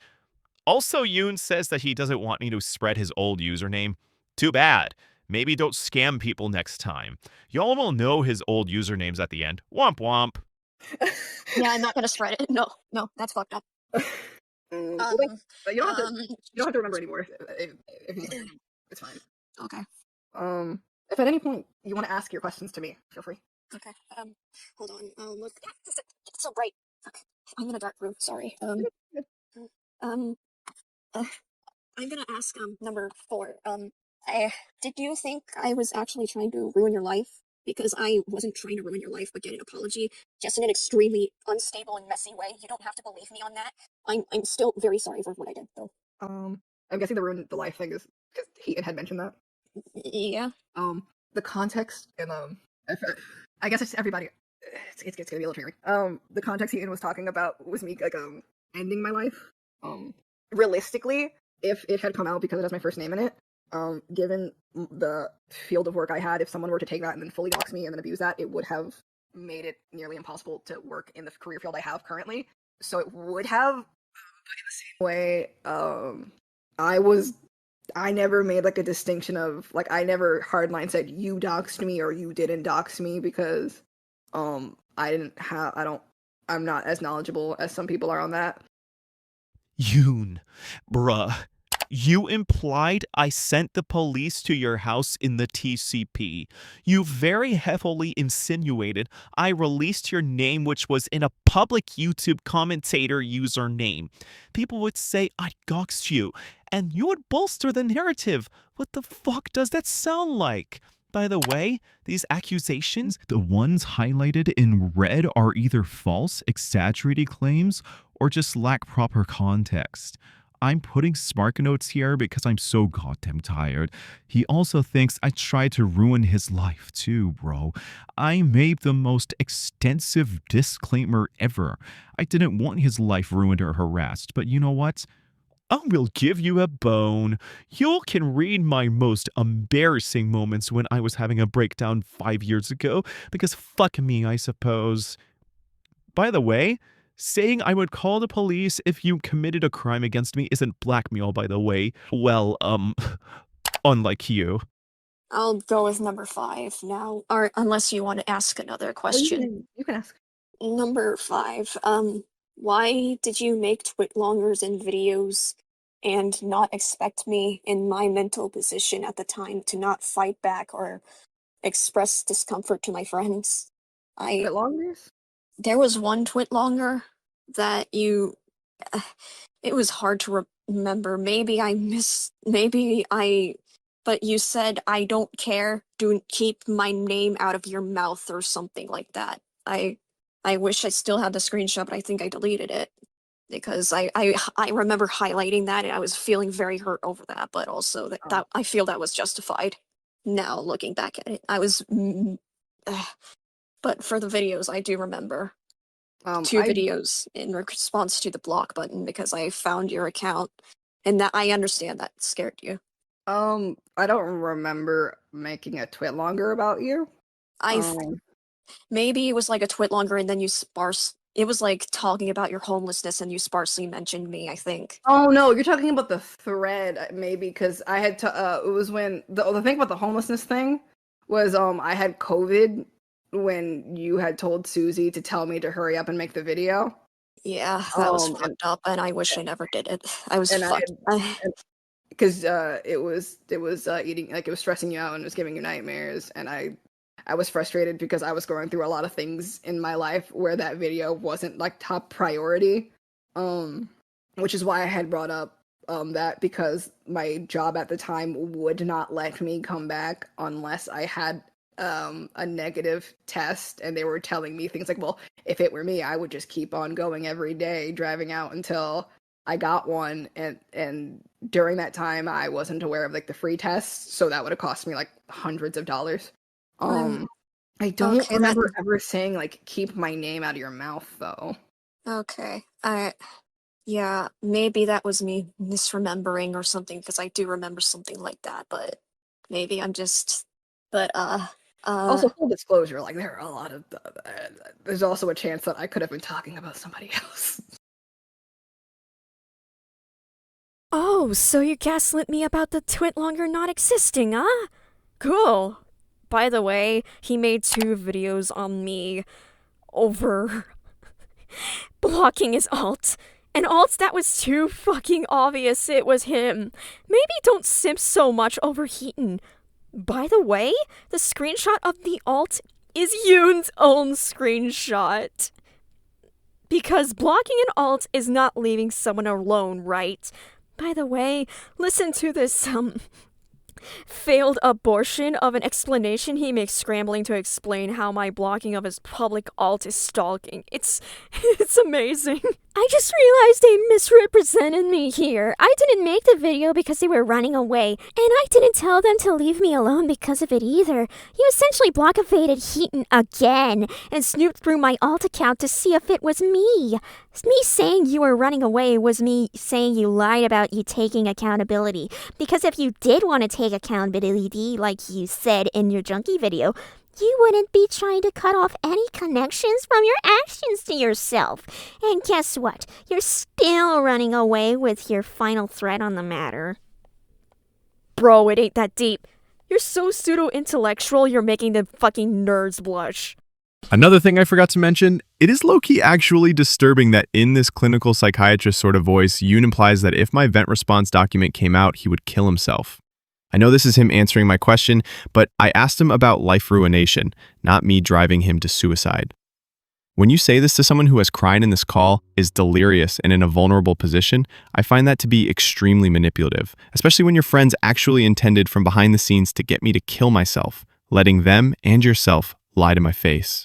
I also forget to note, the doc was a response to Yoon's tweet thread about me. That started over me calling out V Omega as a child predator using a screenshot without consent in Junkie's video, because more privacy, I guess. So the document didn't start from nothing either. It was me venting in anger as a response to someone who used to be a friend of mine talking about me in a call-out thread. Bruh moment. It's just like, so I was scared under it. Was it a deal, right? This like was a deal. before that. Okay. But to clarify that one, because I realized reading your DMs with Ephraim, the deal wasn't that like you could never speak of me again. I know I did say I don't want you talking about me, but I also say I don't want you lying about me. Yeah, I now understand that. Yeah, my friend is very worried. Yeah, I'm not gonna exit the call, but they're like panicking and thinking that Lio's a threat right now. Oh yeah, speaking of Lio, I'm sorry for interrupting you. I also talked to him because, full disclosure, I did not know that Senate call happened. The one in February. Okay.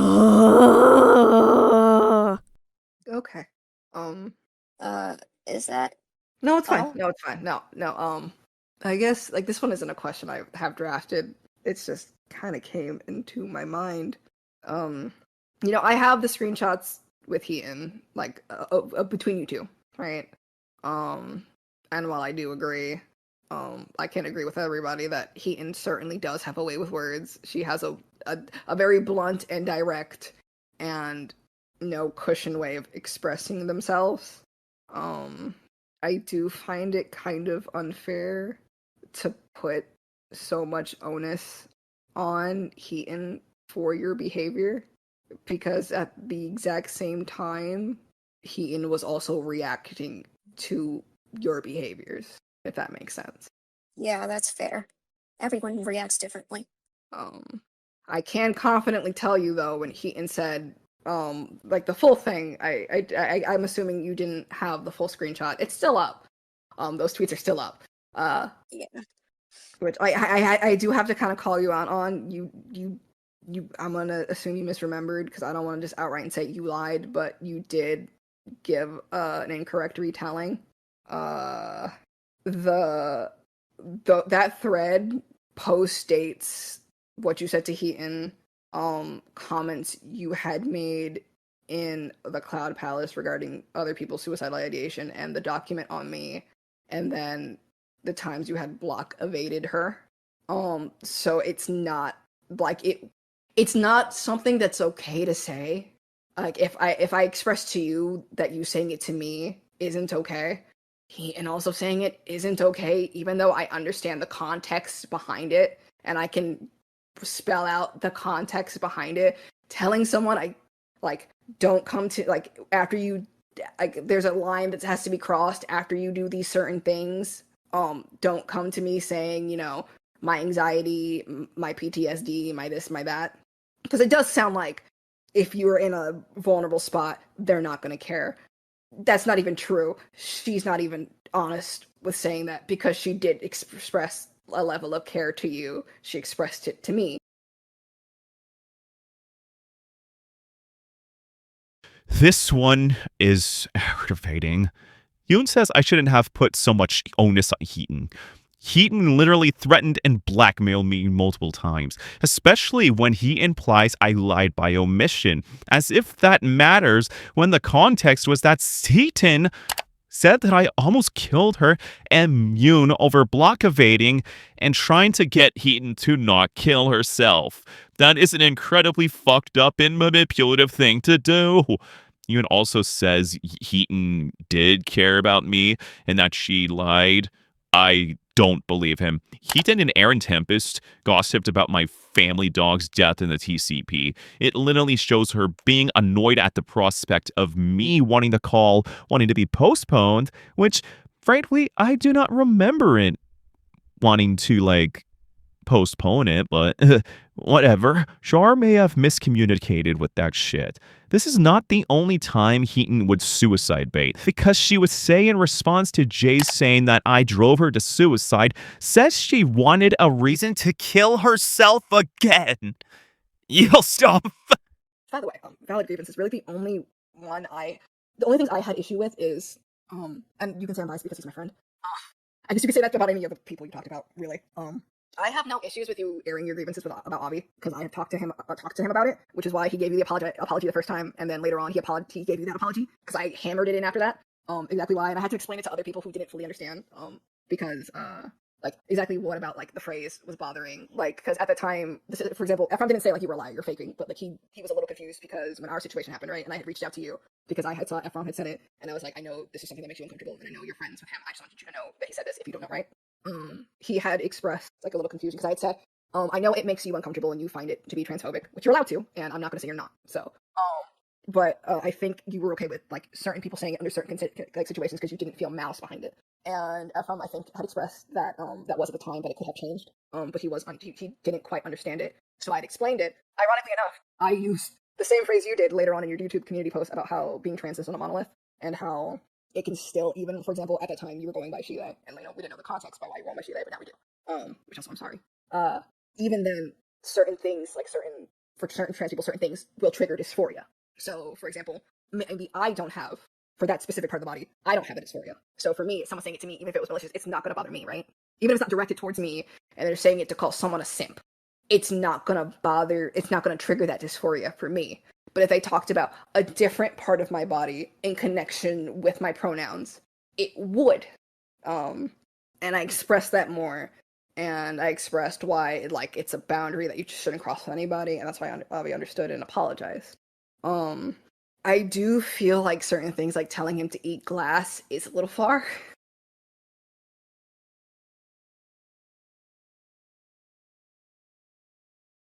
Blah, blah, blah. I don't want to hear it, and I take back being sorry to Avi. I hope the booger fucking child groomer eats glass again. Here's Avi saying this too as a bonus. I also think, when you were talking about like the hashtagging situation and how you felt like people were like grave dancing, I think it was a little unfair to lump Donnie in with that, because really, Donnie, because you put it was when you had screenshots and you had posted a screenshot of Donnie's thread, and Donnie hadn't used the hadn't used the hashtag. He quote tweeted you. Yeah, it was mainly to showcase how bad it got, but like it was mainly, I was also upset over the fact that he compared me to an attempted child murderer. I understand that part. And if I remember correctly, I'd have to pull it up, and I can. But his sentiment was more like you had put him in that headspace again, like you reminded him in the same way when you had expressed in your document that a tweet I made, which I talked to you about in our DMs when you apologized to me the first time, how it wasn't directed towards you, but it triggered you regardless, and I was apologetic for that because that was the impact, right? That was my impact, is that I hurt you. Even if something wasn't directed towards you, it's still disgusting that it hurt you. And if you want to know how I feel about that tweet now, I don't like it wholesale. It was very ignorant. It was more like he was put in that headspace, but I also think it's a little unfair because he talked about, he also, besides like mentioning the stuff with me, like alluding to it, he mentioned something that you had made him feel, something he found out that you said about him and how that hurt him. And I feel that it's a little unfair to lump in someone like expressing this is a negative experience I've had with this person as someone celebrating your downfall, I guess.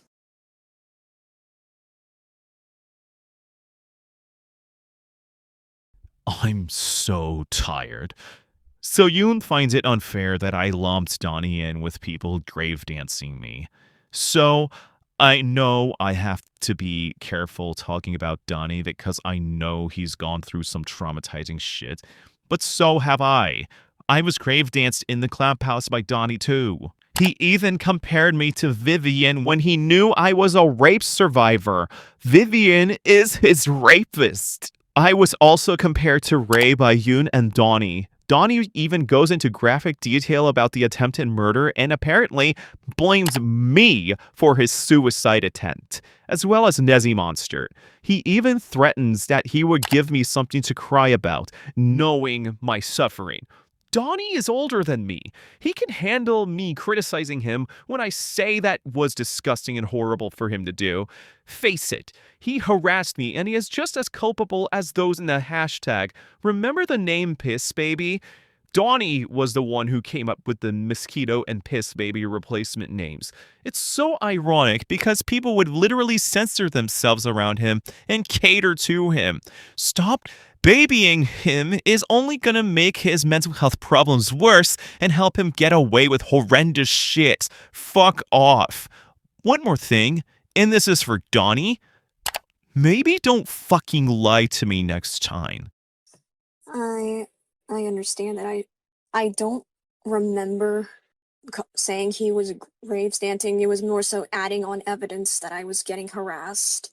But I should have included that as a separate thing. I understand he was hurt, and I'm very sorry. In fact, when I found out about his statement, I cried the most.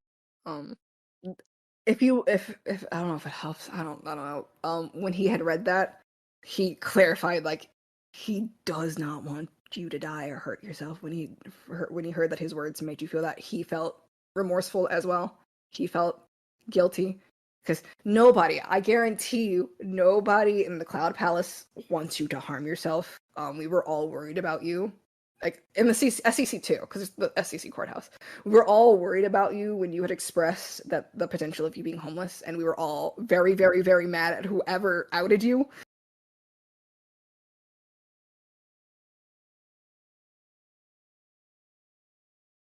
Yoon is truthful when he says people were angry at my stepbrother outing me. He is not truthful, however, about no one in a TCP wanting me to die.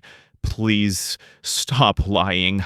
Even he and Ellie wanted me murdered in body bags or to kill myself because of his video. Aside from that, Donnie also said he did not want me to die, but to burn me or to give me something to cry about.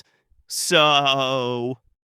A question. You probably already answered this, but I'm guessing you didn't know it was a dead name. Why did you call me? Sorry. Why did you call me Jesp as a way to make an example out of me to Zephy and Keyblade in the Cloak and Dagger series? To answer your question, first of all, I am sorry. I was gonna talk about Cloak and Dagger closer to the end of our conversation, but I can talk about it now. It's perfectly fine. I've expressed on Twitter that I don't like how I behaved in Cloak and Dagger. I understand because you were emotionally charged because there was children in danger, and Fia Mega is a child rapist, so I understand. It was that Keyblade, you were not the only person I've ever given chances to. Keyblade and Tippy were people I've given chances to. I've had talks with, and I expected better from. And then also, stuff happened on my birthday, and I had a lot of stuff in my real life that was going on, and everything compounded, and I acted much more aggressive than I normally would have. I mean, have you ever heard me get that heated before? That's why. So I may have conflated your crying as just as aggressive, but still, yeah. I've never seen you been so angry before. Which is also why, after the call happened, right? And I didn't think anything of it. It was premiered, and I didn't think of anything of it immediately. By the next day, I was like, wow, I hated how I did this. This is gross and disgusting, and I feel bad because it was terrible. I acted emotionally. I was yelling. I used a name I knew you didn't like, but in my mind, I wasn't even thinking of that. I was just so busy, and I think it was also because this feels like talking shit, but Tippy had criticized your behavior heavily, and so seeing Tippy do something's worse than you, like trying to silence minors and just being so dishonest, because Tippy was at first the worst Tippy had gotten was kicked out of the Cloud Palace, right? It was like, you can't be here thing, and then everything snowballed, and that's why the second Cloak and Dagger call, the call with Zephy happened, was because then they started trying to silence who was a minor at the time, and doing all these things, and she's also going around lying, changing her name, running away, and she was one of the people who criticized you for changing your username and being not honest, and that made me mad because I'm seeing these it was,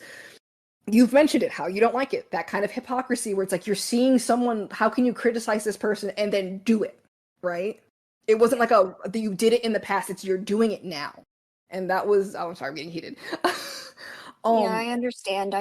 Tippy's not a good person. I think she's still dating Zephy. Isn't Zephy a child groomer? Yeah.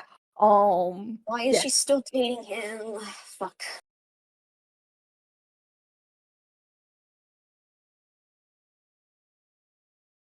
You know what? I'll just play the clips to show what he's talking about. Just to be transparent, to give you an idea about how he was talking about me. Hey, can I tell you a story real quick? Yes, love. Okay. I just want to tell you a story. Mm-hmm. It's a situation that happened to me. So, I knew a person who I was acquainted with them, and I had a falling out with them. They said something very similar to what Keyblade said to Ellie, to another close friend of mine. They told her that if she were to kill herself, everybody she loves would forget about her. I And don't like her where out, this is going. and I called her out for it. And for the next 2 years, she would change her username, start situations with my friends, with me, wouldn't be honest, tried to silence people, and every single time it was found out she did it, she would cry. She would say she's in a dark place. Her friends would say we're making it worse. And then she would leave, change her username, and come back. You want to know what's happening to her right now? What? LioConvoy called her mother. Do you want to know what you're doing right now? You are enabling that same exact behavior in Tippy. Because Tippy isn't being honest. Tippy is running from her problems. Tippy is changing her name. Tippy is having other people come as middlemen to pass on messages, to silence people. And you want to know what's going to happen to Tippy? What? Lio's gonna If come down LioConvoy has anything to do with it, she won't be on the internet for a year. You're Key's creating parents. another monster by Key's enabling parents. this behavior. I'm sorry, Ian. You're Key's fine. parents have almost been also contacted. All of these people, but you, know who I'm referring to. All of these people have seen what that kind of behavior can do to a person, and you're all doing it to Umbris. Can I say something real quick? Sure. Because I just fear I'm not gonna be able to bring this up. So Keith got the Rachel treatment. Hey, Tippy. Yes? I have a question for you. You've been around me enough. You've parroted the shit I've said enough. At this point, you have been going behind people's backs, lying about people to other people so that they can go to people based on your lies, having people play messenger for you, and you're changing your fucking name and running away. And I think it's pretty funny, given the last person that did that, you said it quite a bit because I looked at the thread. A lot of times you just said, they just need to take accountability. They just need to leave. They need to understand we don't want them around. Well, guess what, Tippy? I can give you a few names that you can change your name to. How about Only Jesp, Werewolf, Mind Your Own Business, Yo Pal Gal? For a lot of shit you talked about them, you sure have been acting like them. These past 2 fucking years. 2 years worth of fucking lies coming out of your goddamn mouth.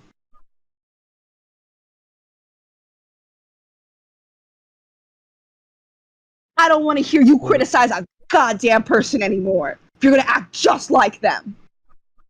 Yoon also lies saying Tippy was heavily critical of me, when Tippy was one of the tamer people involved in my A-log threads. In fact, Tippy was essentially a shoulder for Yoon to cry on, as they passed on messages on behalf of Yoon, albeit miscommunicated. This feels like throwing Tippy under the bus. I will also apologize because I didn't know that Tippy went by they, them even years ago. But people knew Tippy went by they, them. And feeling to learn from their mistakes with me, they all called Tippy a she and they, them pussy, even misgendering them to their face in the calls. Barring my tinfoil hat theory that Tippy was a sacrificial lamb that Yoon got mad at conveniently because they were nicer than the others, like trying to correct people on my pronouns, albeit short-lived. I'm just gonna fucking say this. I'm tired of the trans misogyny that an AFAB they them is applied to be a sexual reward by men. I am fucking sick of that nonsense, and I've dealt with that for years. Even if we do not like Tippy, saying that about them in Keyblade is wild to me. The Cloak and Dagger series has sexual harassment and trans misogyny in it, and it should have gone different. Fuck y'all! If you're listening, sorry. I don't see anybody. It's just like me talking. Sorry for interrupting. Fuck. No, you're fine. Autumn is not here. Autumn told me that like it would have been a little too high stress for her. Which is fine. She did want to know that like if she hadn't rejoined the SCC and you know you hadn't like you know if she wasn't where she is right now and like y'all were still talking, right? Would you have been honest to her about what you did? Because when you initially talked to her about it, you weren't honest. Yeah, I would have been honest. Yeah, it's just like it was also I was still under the impression of the deal that I could not talk about you at all.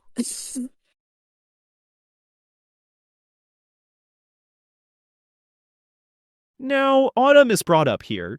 She expresses remorse, and while she feels the questions she asked are not harmful, she now knows as is horrified by the reason why I couldn't explain the full extent of my situation. While I was again wrong in some aspects, the doxing and stalking claims are fucking libel and slander. I was blackmailed and she didn't know that.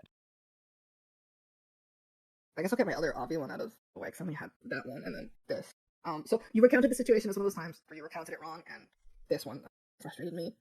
Because full disclosure, when Unlisted was talking, when Avi said that initially, that comment to Unlisted, that was during the time that was post me making my open statement. So Unlisted was on Twitter making claims and assumptions about my personal life and my therapist. Oh, yeah. That's been a long time ago. I didn't remember that part. I remember it was a response to something, but I didn't remember it was a response to your video. So at the time, nobody was harassing you. But at least to my knowledge, and if there was, it's not okay. Now I will say, again, Unlisted did that of his own volition, and then it was I don't know what happened, but then Avi started making comments. That's where my harassment came from. I had no knowledge because I remember I was literally asleep when he was going gung ho for me. If it makes you feel good, because he was under the impression that I sent TP and Tippy after him. I was with Susie, watching Markiplier play Octodad Ellie's Catch. So I also was not aware until TP and Tippy asked me, told me about it, that they were doing it, and that's why I had tried to clarify certain things and asked them to stop making comments about my personal life and my therapist, and then he continued. And then Avi initially responded with L plus ratio plus you have scurvy, something like that. And then Unlisted posted the Pearl Harbor thing, and that's when he got mad and then said that thing, which, by the way, still not okay he said it. But I did notice that you had said that it became an inside joke between you and Unlisted, and it kind of made it sound like that you thought it was ridiculous that Avi, as a Jewish person, felt that it was anti-Semitic.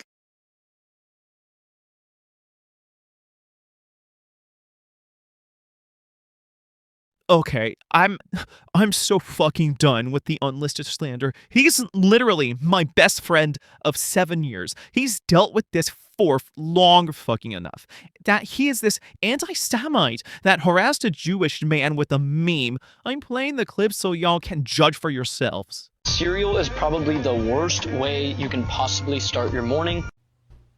That's right. He called my best friend an anti-Semite.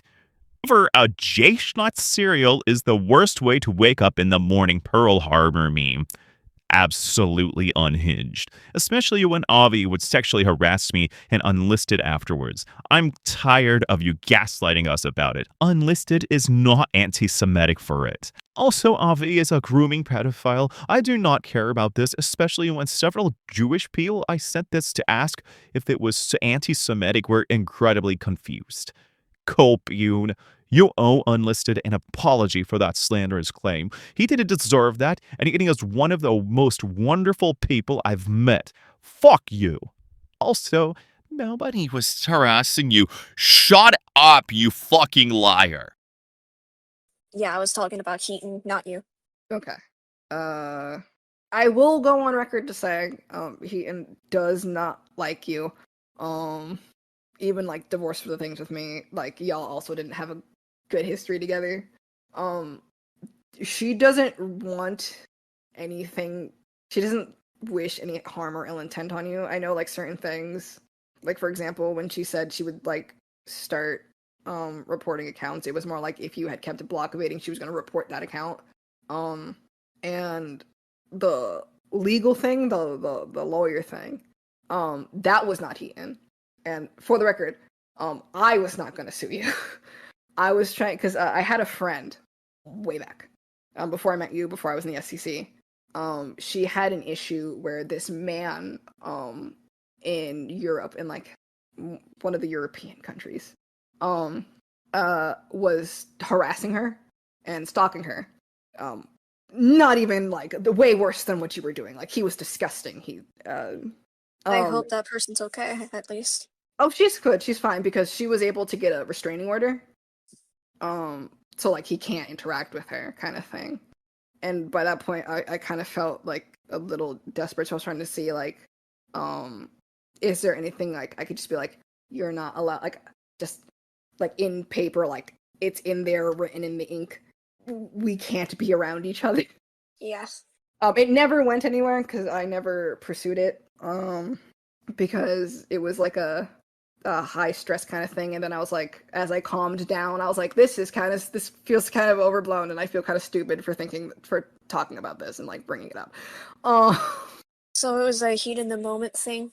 Yeah, so it wasn't like I was gonna sue you. It was like I had told Hiten that I had talked to my therapist, and he had pointed me to a lawyer he knew just to ask about it, like what I could do.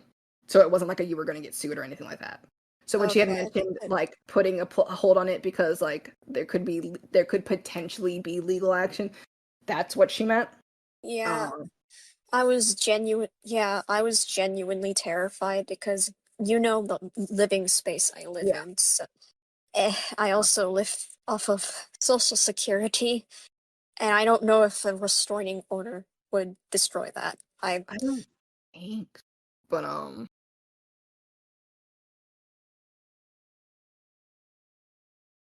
Yoon says Hiten didn't like me, which is true. Yoon says Hiten never wished ill will. A lie. Hiten suicide baiting me knowing I would destroy myself if she killed herself is a form of ill will. She also expressed she would kill me. He also said he never intended to sue me. Bullshit. He said he wanted to make a restraining order against me, but admits my quote-unquote cyberstalking wasn't worthy of that, implicitly admitting to my face that the accusation is false. He also throws her under the bus here. What a good friend. Side note that I'm going to put this, but if I violated the wrongful restraining order Yoon put on me, if that hypothetically happened, yes, it would absolutely affect it. And considering Yoon gets set off by me even mentioning him, he'd use that to power trip me and hurt me. I do work a part-time job, but that absolutely would not support me if I got kicked out or disowned. I am disabled, and he knows that I'm disabled. So yes, I love life ruination and a restraining order over goddamn internet drama. Good thing even Yoon thought it was a bad idea to do. This is freakishly dumb. Just to give you clarification, 100%, the Cloud Palace did not know it was a dead name. Does not mean they didn't, even if out of ignorance they did do it. From our side, because I had to look. I did. Like, I looked. Because some of your old accounts are still up. So those would have been the accounts you would have been on. When you made your community post, and you mentioned it was late 2021 when you had decided it, I looked at the accounts you would have been using during late 2021. and it wasn't there. You did allude to a dead name, but it wasn't said what it was. And I didn't find anything until this year that you had mentioned it explicitly.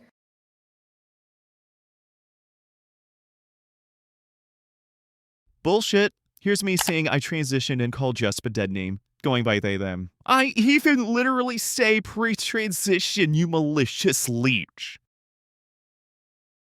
Sorry if I sound like I'm tired, it's like 9:13. Yep, same. So this is the last one.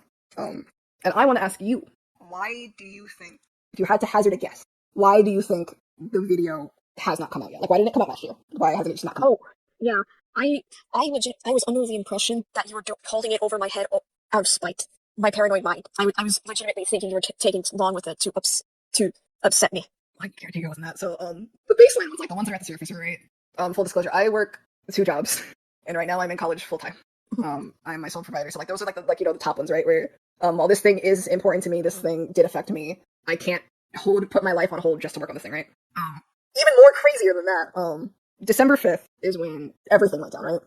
Yeah. December 2022. Oh, sorry for interrupting. Okay. Before that, I had told Hiten, because by that point Hiten was in charge of the video. I said, don't do it. I just don't want it anymore. I'm done. I just want to move past it. And then everything on December 5th happened. And then I told Lyle, I was like, oh yeah, I decided I'm not going to do it. And then he told me, I think you should. So I was like, okay, it's back on the table. And then I spent 1 week of my 2 weeks that I have off, like point blank period that I had off, a week straight scripting. And then there was production issues. And then I'm pretty sure at some point I had COVID again, because I have it once a year. And then everything happened, and then I took my 6-month break. Because as I told you, I was looking back at certain behaviors that I just did not like. I was seeing myself become more aggressive, and I didn't like it. So I left for 6 months. And I did nothing but work and college. I woke up at 5 in the morning, went to my first job, then I went to my second job, came home at like 7 or 8, worked on school, went to sleep, wash, rinse, repeat. On the weekends, I'm relegated to helping my family because I'm the only one left. I just went cold. And during all that time, in those free times when I'm not doing that stuff, I was doing a lot of introspecting. And it culminated in this year, when in February, I said, I have not heard anything about this person. I have not seen this person. They were gone for a year. I don't want this situation to define me, but I also don't want this situation to define them. So unless I have absolutely no choice where I have to talk about it, I don't want to talk about it. I'm not going to. It's indefinitely shelved, right? Okay. And then the next day happened, and then I found out you were behind the FCK Leaks account. Yeah. Because I don't know what is with my luck with that. I poke fun at myself for that every single time. I make the joke that every single time I make a definitive statement about what I'm going to do about this video, something happens. And I still wasn't going to do it. But unfortunately, you started saying things that really, I am the only one that can talk about it because the context was me. I'm going to be honest with you. I still don't know if I want to make it. I feel at this point I have to. I can guarantee you that if it were to come to me, I have obsessively, and both Lio and Susie can attest to that, obsessively went out of my way to make sure that it is not disparaging of you. I'm not using this to punch down on you. But just purely to give context of a situation that's happened between us over these years. I have gone out of my way to think of every single way, any possible way that someone can type out your old username and put it in a blacklist on my account. So if it were to come out, that comment's not going to go up. And if your other old usernames give you that same dysphoria, I will gladly do the same for all the other ones. Thanks. If I have one quick request for the video, can you just label it Gal, because my stepbrother knows my current my semi-current username. My current username is unknown to him, but he knows Galbanum. Just name it Gal, or your pal Gal. Oh yeah, no. I don't want him showing it to my family and things going haywire yet again. Well, it works great for you because I don't know your current username. The last one I know is Galbanum and Yo Pal Gal, which would have been. What I'm doing is just art under an obscure name, and even then I'm staying the fuck away from shit because some people told one of my friends, Rabbit, was like, maybe your outing was like a blessing in disguise because it made me change my outlook on everything, but also it was terrifying. Honestly, because we've had stuff. Actually, I never asked you. Did Coda show you our call, between me and her? Yeah. So by the way, if I was mean in that, I'm sorry. I can't let me do it. I feel like I was mean. Yeah, you were justifiably mean, but also I felt there was one statement that kind of made me feel threatened. But other than that, I know you don't mean it anymore, so I don't feel fear anymore other than just please, if you're gonna call me, just call me Yo Pal Gal, because I don't know if my stepbrother knows me by that name. You're allowed to speak. It's just I do not want him finding it Clarification, I do go through like the usernames you've gone through like with me specifically, barring this new one that I don't know. So I do mention the old one. I especially say don't call them this. Is the only time I mention it, and then That's fair enough. Oh, but like throughout the video, I call you Gal. Yes, that's fine. Yeah, just mention it only once, and it's under historical purposes. That's the only acceptable way. Thank you. I appreciate it. Yeah, You're kind. it initially was in the title because it was like the timeline from like that username to your your old current. Yeah. But I took that out because you had expressed it was a dead name. So it's only just I knew this person. This is when I first knew them as this name, and that's it. From like I don't refer to you as that name, even when I talk about your other names. You're still a Gal in my video. I did exclusively use they them pronouns because full disclosure, when I initially wrote the script in 2022, you went by she they, and then I had to go, and I used both, which made it easier. Not as easy because Susie and Hiten are still in the script, so I had to go through the script, correct it. But the advice I gave you then, and the advice I gave you in Recall still applies. I wonder what happened to that video, Yoon. Since I'm no longer making the video, you can delete your old server. I know you were waiting for me to do so. Sounds good, Sip. Sorry for keeping you waiting for like a billion years. It's all good. It just collected digital dust.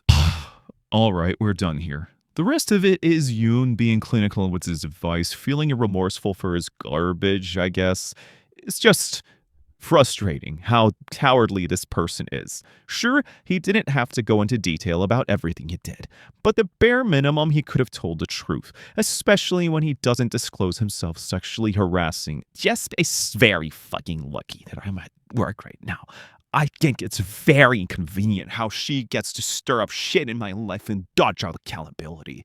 Newsflash, bitch, you make me want to fucking kill myself. Unfortunately for me, I don't have the privilege of using white woman tears to trick a gaggle of dumbasses into licking my clit at every fucking turn.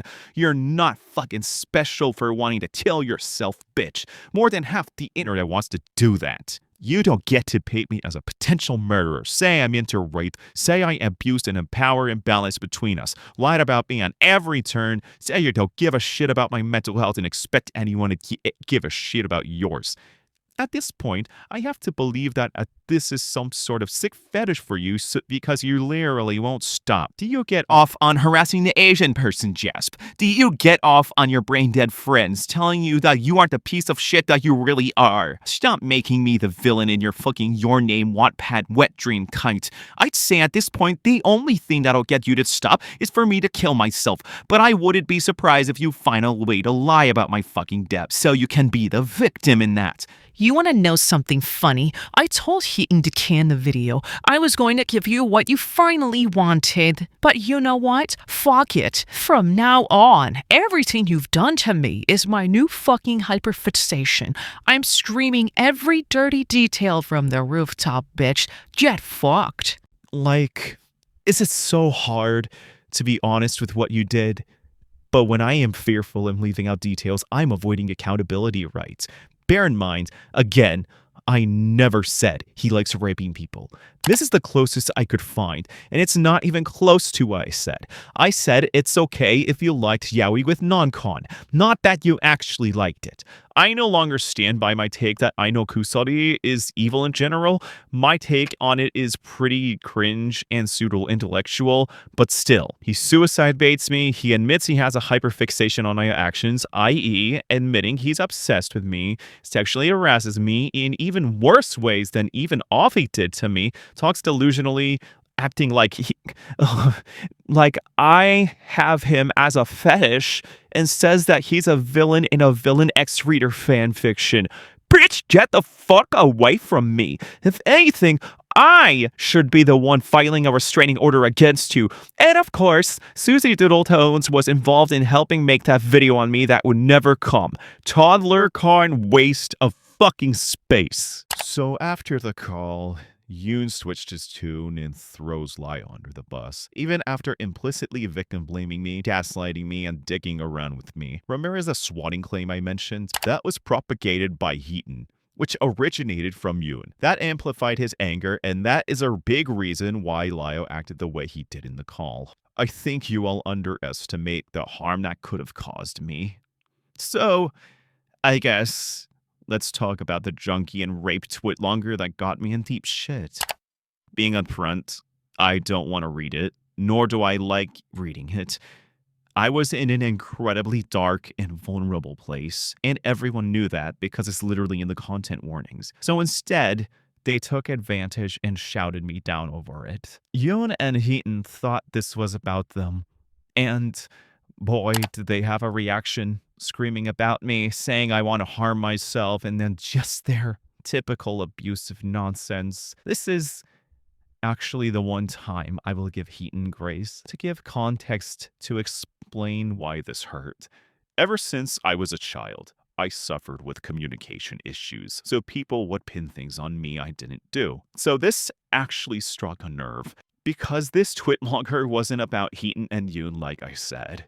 It was about my rapist, my mental health issues, and fuck-ups, along with Junkie and his friends who harassed me. Because I was convinced I was the only bad one in the Yoon situation. Another thing about this is Hiten making out me rebranding to be escaping responsibility. I struggle with identity issues because I am non-binary and neurodivergent, specifically autistic with OCD. I suffer with dysphoria, and to this day, I suffer with OCD to restart something. This isn't limited to online stuff. It also relates to video games, save files, drawings, and photos. It's a condition that I can't really control. I want to feel clean, and redoing something makes me feel clean. I understand that she doesn't know that, but I legitimately suffer with problems that are hard to deal with. Like, my brain is literally an identity crisis. You don't know how weird it is for someone to ask, "Oh, wow, you have 989 hours on Animal Crossing? Your town must look amazing." And then I have to tell them I deleted my fucking save file constantly because I want it to be perfect.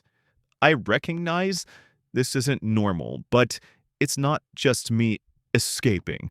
It's also literally just me having a debilitating condition. This led to the VC with Hiten, Yoon, and Lio, where they blackmailed me and gaslit me about obvious transphobic sexual harassment, constantly talking over me and shouting me down to the point where I just couldn't think very well and admitted to things I shouldn't have admitted to, as explained in the full call of this ring call.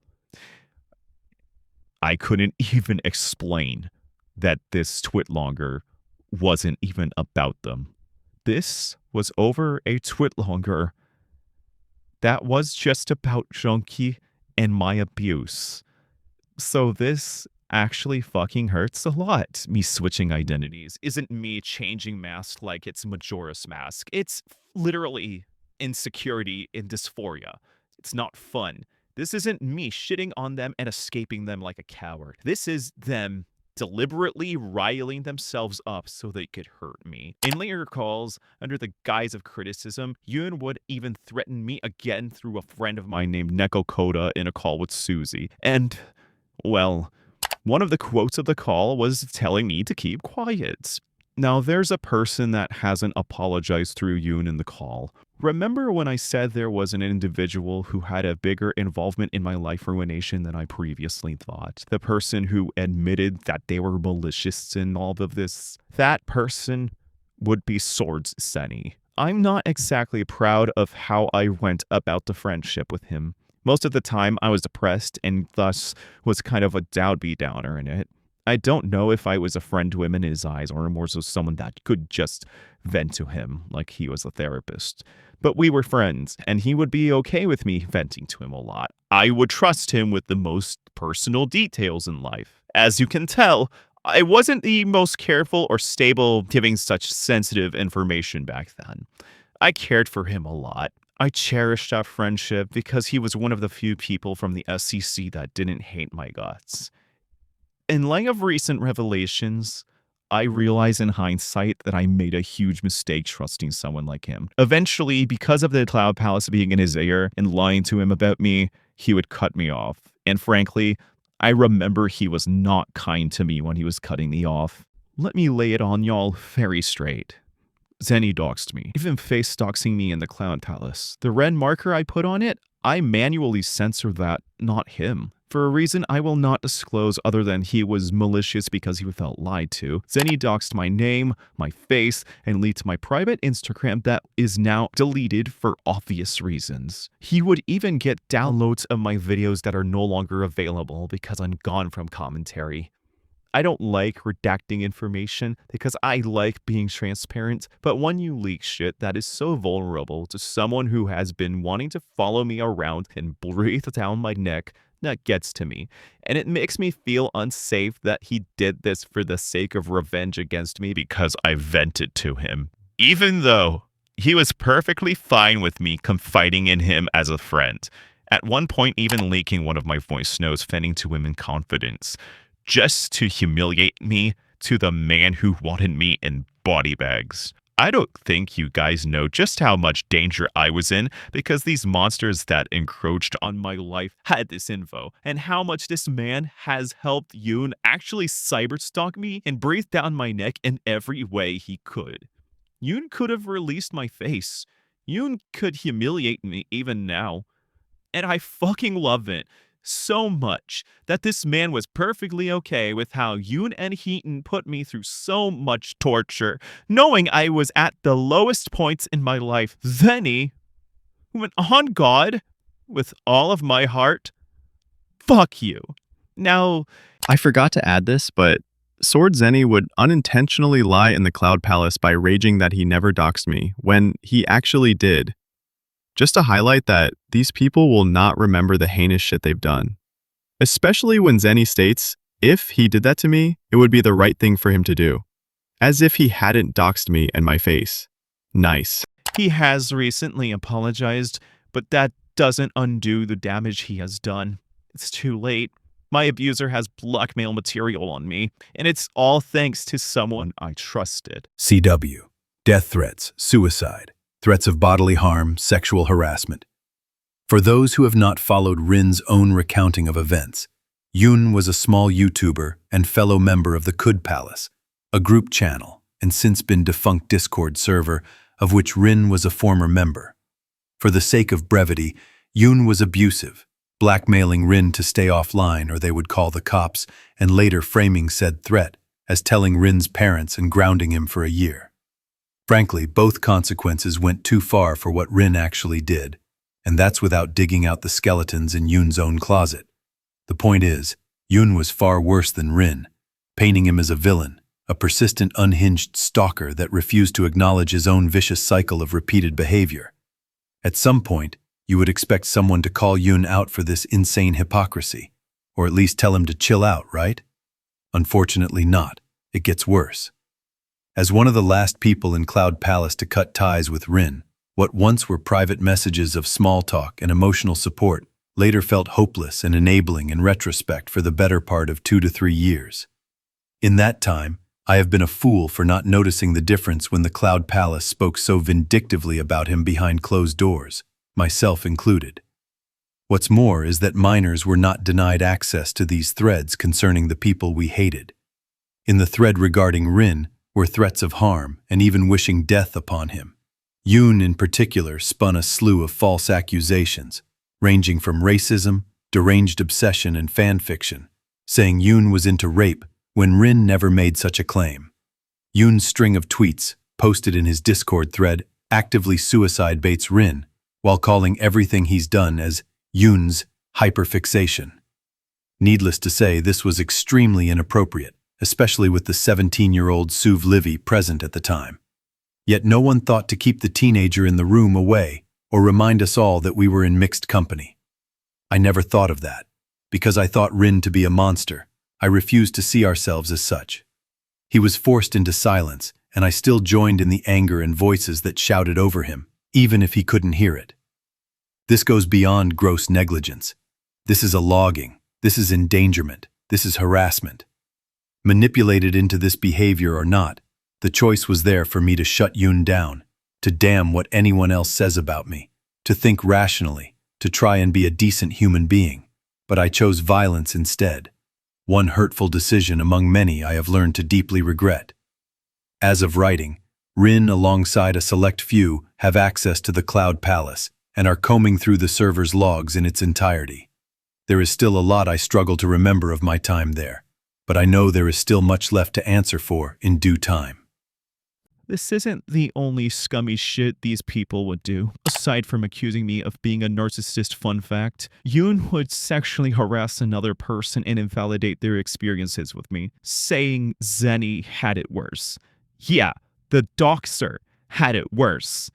That would be Ephraim, along with very sketchy shit behind the scenes where Susie was legitimately manipulating Ephraim, saying I am not in any position to make demands about Yoon contacting me and causing me distress, when Ephraim was doing this of his own accord because he was stressed out. This is not the only or first time that Yoon accused someone with a term that is, for a better word, problematic. Now, for a disclaimer, I am not defending the person Yoon is against. The person in question is evil and should not be alive. She is a rapist and a child predator.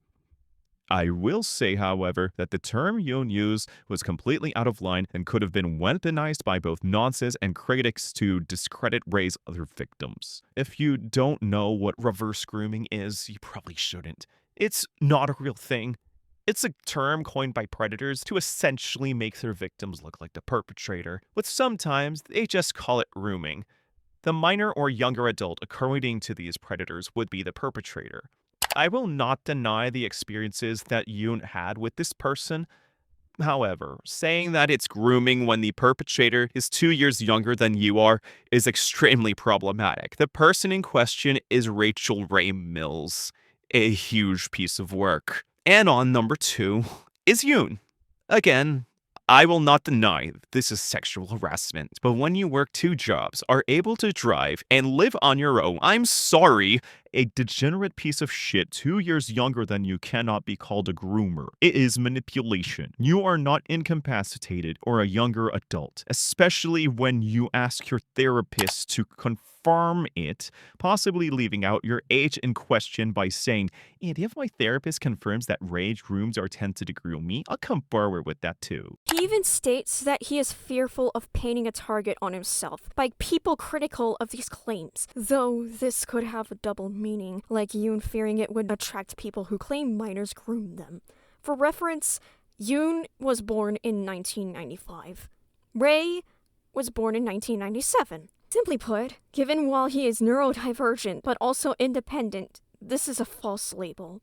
There are several grooming victims of Rachel, those being actually minors when she was an adult. So this could have been used to discredit the actual grooming victims of Ray.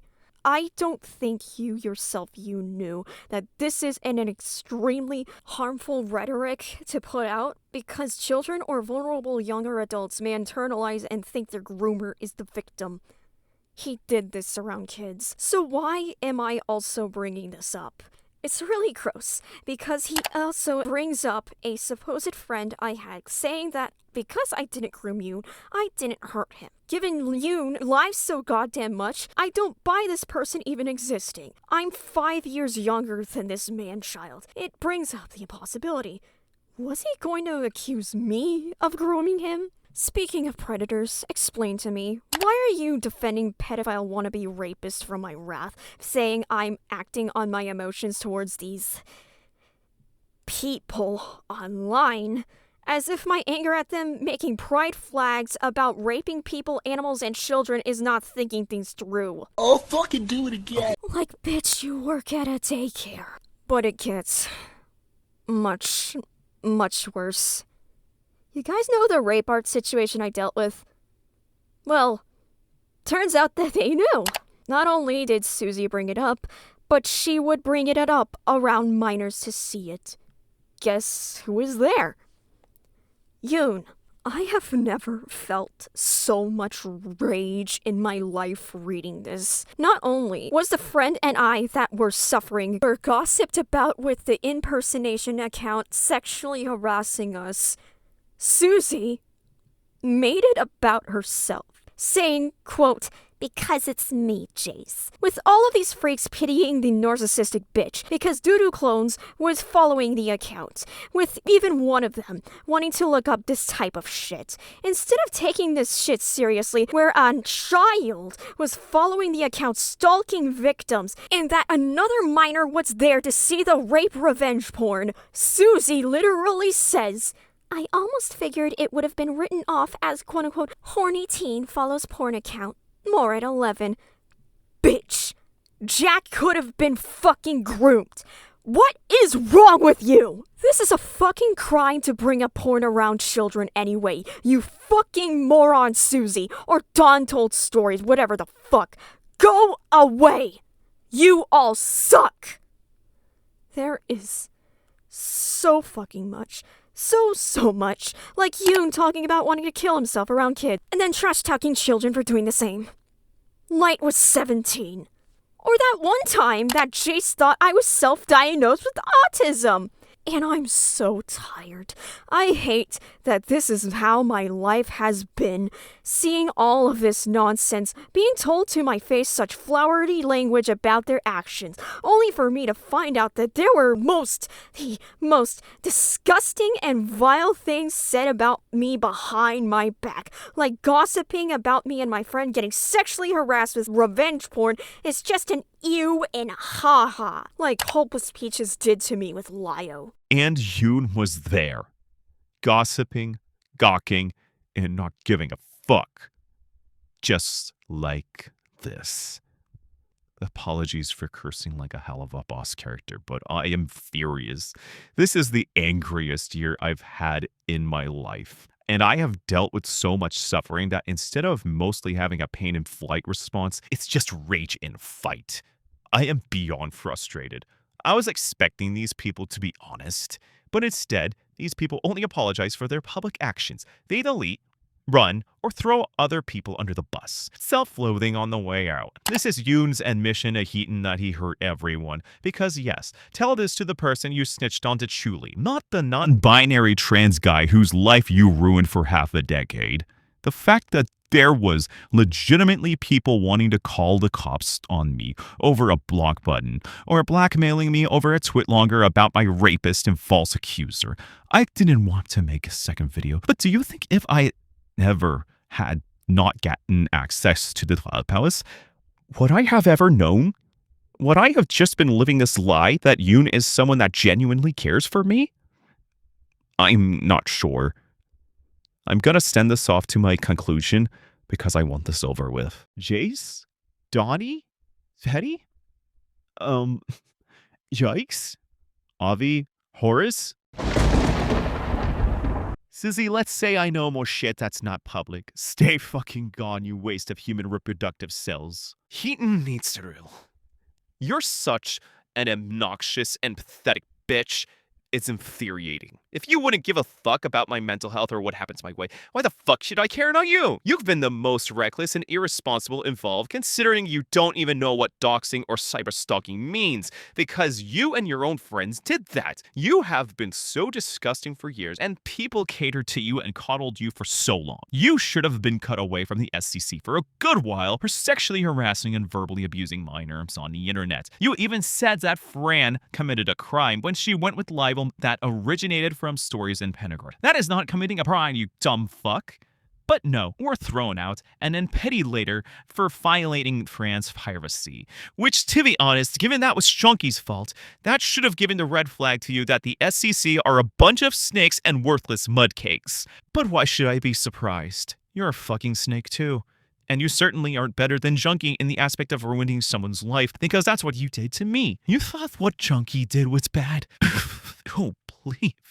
Try getting forced off the internet with a bunch of people celebrating and wanting you to fucking self-delete or be murdered by their own hands. Try being sexually harassed in people that supposedly care for victims mocking and laughing at you. Try having a harassment campaign whose goal is to drive you to kill yourself. Try having your privacy being horrendously violated. Try having your family involved over internet drama. Try being told that you are the reason 2 grown adults in their mid-20s almost fucking died of suicide instead of being more self self-sufficient and recognizing a dumb teenager being dumb. Try being blackmailed with an abusive deal over a fake post that wasn't even about the aggressors who you never thought were evil people. Try being invalidated for being transgender or being falsely accused of a bunch of shit cartoonishly stupid like swatting and people going along with it.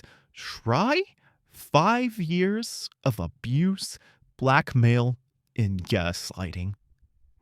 You will not fucking survive. You're a spineless, narcissistic, abusive piece of shit, and I hate you. You enable the worst people harassing me, and you have abused the people that I care for, like threatening to show self-harm to someone to get them to stop talking to Julie, screaming at them while they're being sick, being mad that groomers were exiled. Really? Are you 12 or something? They don't care for victims. You care for yourself and your stupid little friend group, acting like crybabies to people who can't easily defend themselves. The best I could say is that you're fucking insane, a creep, and that you need serious help and people who won't coddle you for your traumas. Like your little tantrums. I ain't gonna play armchair psychiatrist, but I think you suffer with delusions. Legit. Get that checked out. You disgust me with your performative hypocrisy and venom so much. I ain't gonna police you having an online presence, but you do not deserve the power that you once had. Because clearly, you will use it to abuse people and lie about them in any way you see fit without getting consequences until now. And yet, still, I hope those 2 years you will have off the internet will voluntarily get you to realize just how much you've hurt so many people in such unforgivable ways. Then maybe you'll be a better person. But ultimately, stay away from me. Ugh. God. Now we get into the elephant of the room. The person that has been objectively the worst, barring the predators involved. You. I have still been processing what you've done to me, and the amount of disturbing revelations I've had inferring your behaviors has made me feel violated in ways I can't put my finger on. I had to rewrite this section because, frankly, while my anger is justified, I feel it was too much. I do recognize that you feel remorseful in your call with me after rewatching it. I believe, however, what you said behind the scenes about me is honestly projection, considering all I wanted for you all these years is to just leave me alone. Even at my most psychotic, I wanted you away from me. I may hate Hiten, but at least she has two things going for her. One, she was honest in saying she doesn't care for me or what would happen to me, no matter how severe. And for two, she didn't sexually harass me.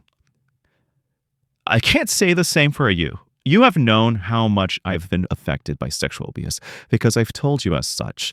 I was not perfect, but certainly what you did in turn was evil, and I cannot express enough that I just want you to go away. You've been the master manipulator in all of this, and you've done so much damage in my life that I feel I can't repair it easily. You don't know just how bad it was when I found out just how right I was about you, or just how much you've proved me right later down the line. Acting like I'm blackmailing you when I'm saying I'll report you to the police for committing a crime against me is asinine. If someone commits a heinous crime against you, you should report them to the cops. That's just a general thing, and it ain't limited to just you. My best friend could stab me with a fork, and I would call the cops. You could say it's insane, and that you would never do that to me. But look what you did. The mess you created. It's unforgivably bad. The funniest part is in its own twisted way that you could have won this. You could have taken your win. You could have made fun of me and simply told me to KYS as a mean joke over my private doc, and people would have sided with you. Commentators would have thought you were based and I was an insane piece of shit. But no, you had to go way further than that. I don't know if this was you trying to meet an eye for an eye, but this ain't it, Chief. I don't know what got into your head that you should actually blackmail me, traumatize my mom, accuse me of crimes I didn't commit, gaslight me into second guessing and falsely admit to shit I didn't do, isolate me, getting my friends to cut me off, and sexually harass me. But knock it off. You even gossiped about a man sexually harassing me and a beloved friend of mine impersonating her and spraying revenge porn of us. Something that has driven us both to take our lives. You wouldn't leave me alone. You messaged me on your own accord and constantly A-log, but yet I am the cyber stalker for looking at your tweets, shit-talking, and blocking you. But you know what? I also shouldn't be shocked that you labeled me as a stalker, because you and Hiten decided to label Akumu and Shuli stalkers too. You think I was the one who sent the police to your house in 2021? I'm sorry that happened to you, but I don't even know where you live even now. I did not do that. I recognize that was traumatizing for you, but blaming me or having Hiten on your behalf whisper in the ears of Asuka and Lio that I'm a potential swatter could have gotten me hurt. Because I do not care or even want to know or want to do that to you. Only recently did I unwittingly get your full name, Docs, and I still do not want to know where you are. Hell, I will be honest. Since you got my doxed and used it for malicious purposes, I have the right to do so in return. But I'm not gonna. It's deleted. Why? Because ya donk done, boy. I'm smarter, prettier, and kinder, and overall, I'm better than you. Because you're ugly on the inside. This is to get a dunk on you. Because frankly, this isn't me being the bigger person. This is me flexing on you. Because I am honest. I ain't the one stockpiling extremely personal information unless I'm censoring it. Because I can say I'm honest when I say I'm a neurotic and shitty person. I'm better than you though because I admit it. At least I don't fucking self-report by calling myself a sociopath. Tomeopath. Because that's what he called me a doxer over. Calling him Tomeopath and showing his username, his YouTube name, before he whites everything. It has his legal first name, and he made it into a pun username based on a condition he may or may not have. I guess I shouldn't be surprised, considering you scam people, or that you hurt children. Yeah. Remember when I said he was reckless and genuinely a bully to kids and he should not be posturing over Tippy and Key? Well, he would be quote-unquote callous and says that a suicidal and self-destructing 17-year-old fractured Light was not the only one with the tough life. As a result, Light would be dogged on and ostracized. A kid nonetheless. How about gossiping about a 12-year-old Bomberatsu making a dumb Google Doc at your big age of 22 instead of urging them out of commentary spaces with a 16-year-old? How about talking about lollies around 3 minors as well and say that you like them when that should be with consenting adults, with an infamous line saying, lollies are cute. Like, dude, you're innovating yourself. Just say that you like cute anime things. So maybe don't act like you haven't been reckless around kids, because you have been. Hell, remember the reverse grooming claim you made about Ray Mills? Yeah, that has reached kids too, and it's traumatized them. As young as 15. It's no wonder how you sympathize with an unhinged child abuser like Fagos because you're an abuser yourself. Why else haven't you been the one who planted the seed that Fagos was the misunderstood victim and that Shuli was the abuser? After all, you cheated me, others, and literal children like shit too. So stop acting like you're on this high horse that you care so much for people like this when you're a shitty human being just like the rest of us. We all have our skeletons. It's called having fucking flaws, Tommy. Hey, remember when you said Ephraim and I were a match made in hell? I was originally gonna say this, but as of July 1st, 2025, I found out that Hiten cut you off. Good for her, I guess. I'm so fucking glad she's away from your enabling freak ass. Hopefully then, she will fucking improve her life when you admitted you harmed everyone to her. Honestly, putting my anger aside, tell me, I recognize I was not necessarily the most perfect victim or innocent, but I thought you cared for me. I really did. And I would second guess myself and go crazy of whether or not you were playing tricks on me or just like venting to my friends that I actually trusted. Maybe you did. You just had a funny way of showing it. Who the hell knows? But in the end, I was not too far off about you being a bully. I underestimated that because you're worse. I was right about you in some aspects, and you really hated that. You really did. Why else wouldn't you reveal your true colors by making 5 Discord threads about me? Why else wouldn't you scream out about a mate? Why else wouldn't you sexually harass me? I recognize some of this may have been you lashing out because of the combination of mental illness, trauma, and everything. Yes, I did start stuff with you, but what you did in turn was incredibly vile and life-ruining in return. And I wouldn't do this to you. Even if I hate you for what you did to me, even so, I wouldn't want you dead like how you and Ellie wanted me murdered or in body bags. Even no. And yet, that's not what made me hate you. If there's anything that made me hate you, it's you talking about my body in such disgusting ways because you know better, and you knew better, and you didn't care. Because if you did, why the hell would you brag about it? I hate that you are possibly lying to me that you never hated me because these actions are not of someone who doesn't hate someone else. You are one of the people I confided in about being raped, with details. Honestly, I fucking regret that. But being fair, I hope you lied to me about not hating me. There's evidence to suggest you definitely did, so this is only a hypothetical. Because truth be told, the alternative is much worse. One of the biggest reasons a cyberstalker may exist is if they control their victim and get enjoyment out of their suffering. Hate isn't even required, it's delusion or sadism, which I do recognize you may have suffered with delusions because you're mentally ill. I don't wish to be completely uncharitable of your actions, but that is literally what you did. You coerced me to stay quiet about you. You got enjoyment out of this. You got control over me and destroyed my support system. You took almost everything from me. You took my best friend from me. If you didn't hate me, then you wanted to control me because I and my actions were your hyperfixation, were your fascination, and you didn't want what you did to ever reach the public eye. And honestly, I feel sick and disgusted to my stomach knowing I can't get justice against you because truth be told, the police don't give a shit about this type of stuff. It also doesn't help that I have a family that would freak the fuck out if I ever asked for help for something as serious as this. So the next best thing is to quietly and behind their backs publicize just how much you've ruined my life. I could sue you, but to be honest, that's cringe and gay. Consider yourself lucky because everything about this is fucking gay. You make me uncomfortable and genuinely, I don't want you on the internet anymore. You're a fucking creep. But that is not my call.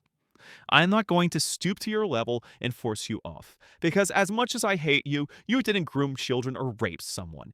I will, however, demand that if you're on the internet under a hidden alias, you stay in your fucking lane and far away from me. Because you've done enough in my life in others.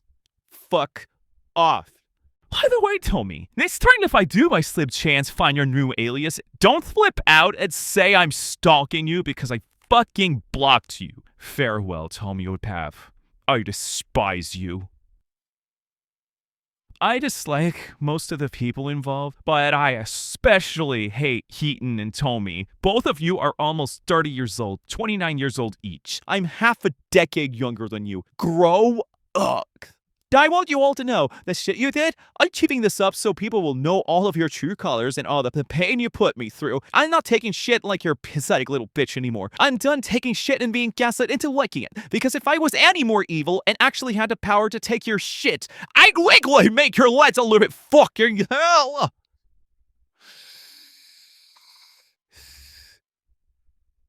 But I'm not. Because that shit is fucking gay. I sentence you all to touching grass. Ugh. That shit is finally over with. I would like to thank those who supported me. I honestly kind of wish Yoon was more honest in my Ren call and just told me he falsely accused me completely and that he was at least transparent about being evil behind the scenes, but we can't all have the nice things. I bet if he was honest, this video wouldn't even exist.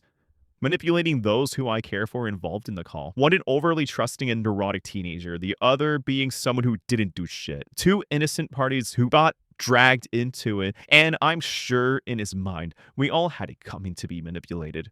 The call comes across to me as cowardly remorse and damage control, and given how traumatic it was, I'm just pissed.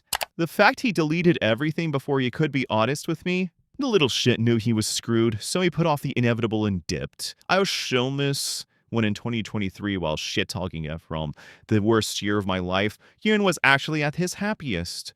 Well, I hope 2025 is the worst goddamn years of his life. Not because I wish him ill will, but because I know from personal experience that being at rock bottom forms character.